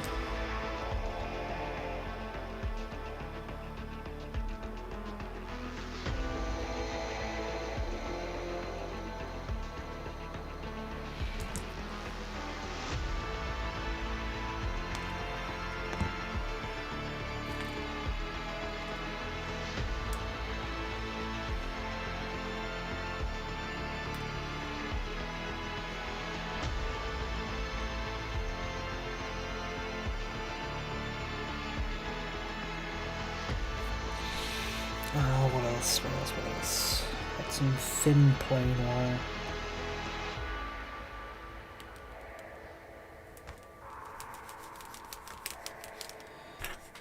Still in early development. Doesn't say it might come out in 2025. Yeah, I'll look into it. Like I said, I've also heard of a Pacific Rim sequel book, which is supposed to like wrap up the story of the, I don't know, war with the like aliens that were trying to terraform the planet, and we'll take the fight to them with not Gypsy Avenger, like some other Gypsy variant, which I don't know, sounds cool, but like many things, we've got to wait and see.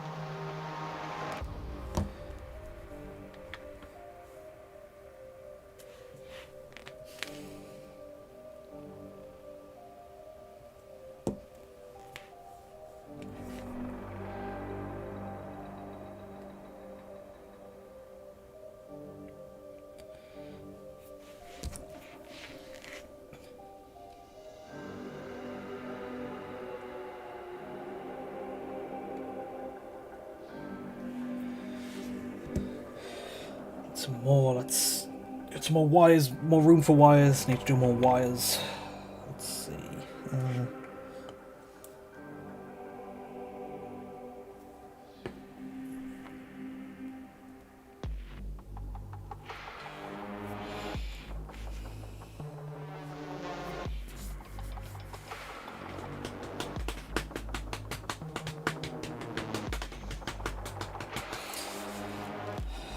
What else? Where else can I fit in some wires around here?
Didn't need to do wires anywhere else, did I? I think I've already got everything covered now.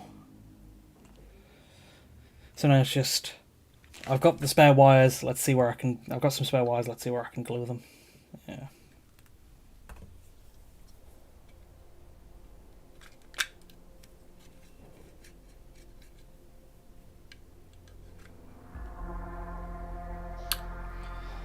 Although, I probably should leave some for the bases.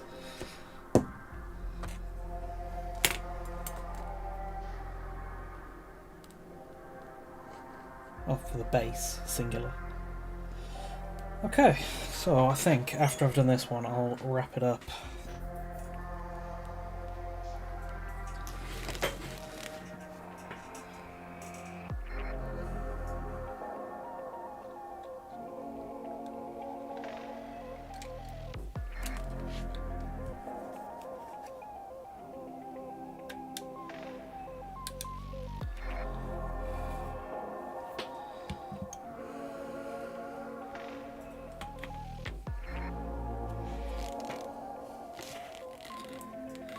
You know, I'll keep an eye out for that Pacific Rim thing.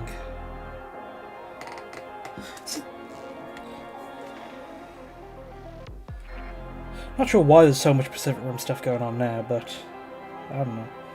I'm not gonna complain. Well, I might complain a little. I wasn't particularly thrilled by the sequel or the Black.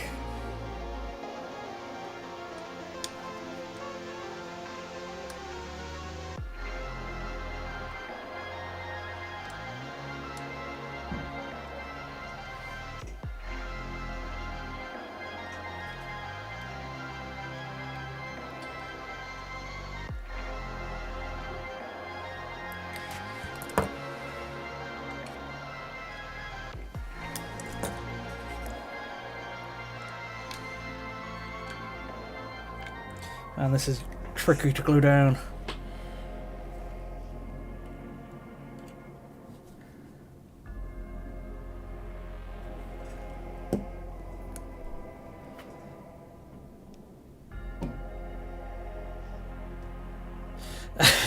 Yeah, it seems like most people do pretend they're in a different timeline, which is probably for the best.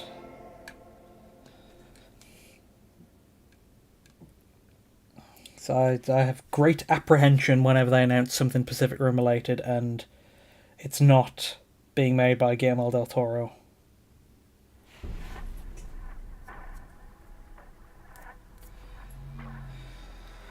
Okay.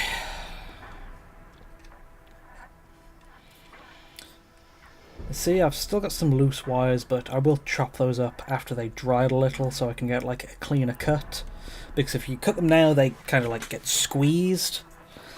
So that like ruins the shape of them a little. So I'll leave those to dry.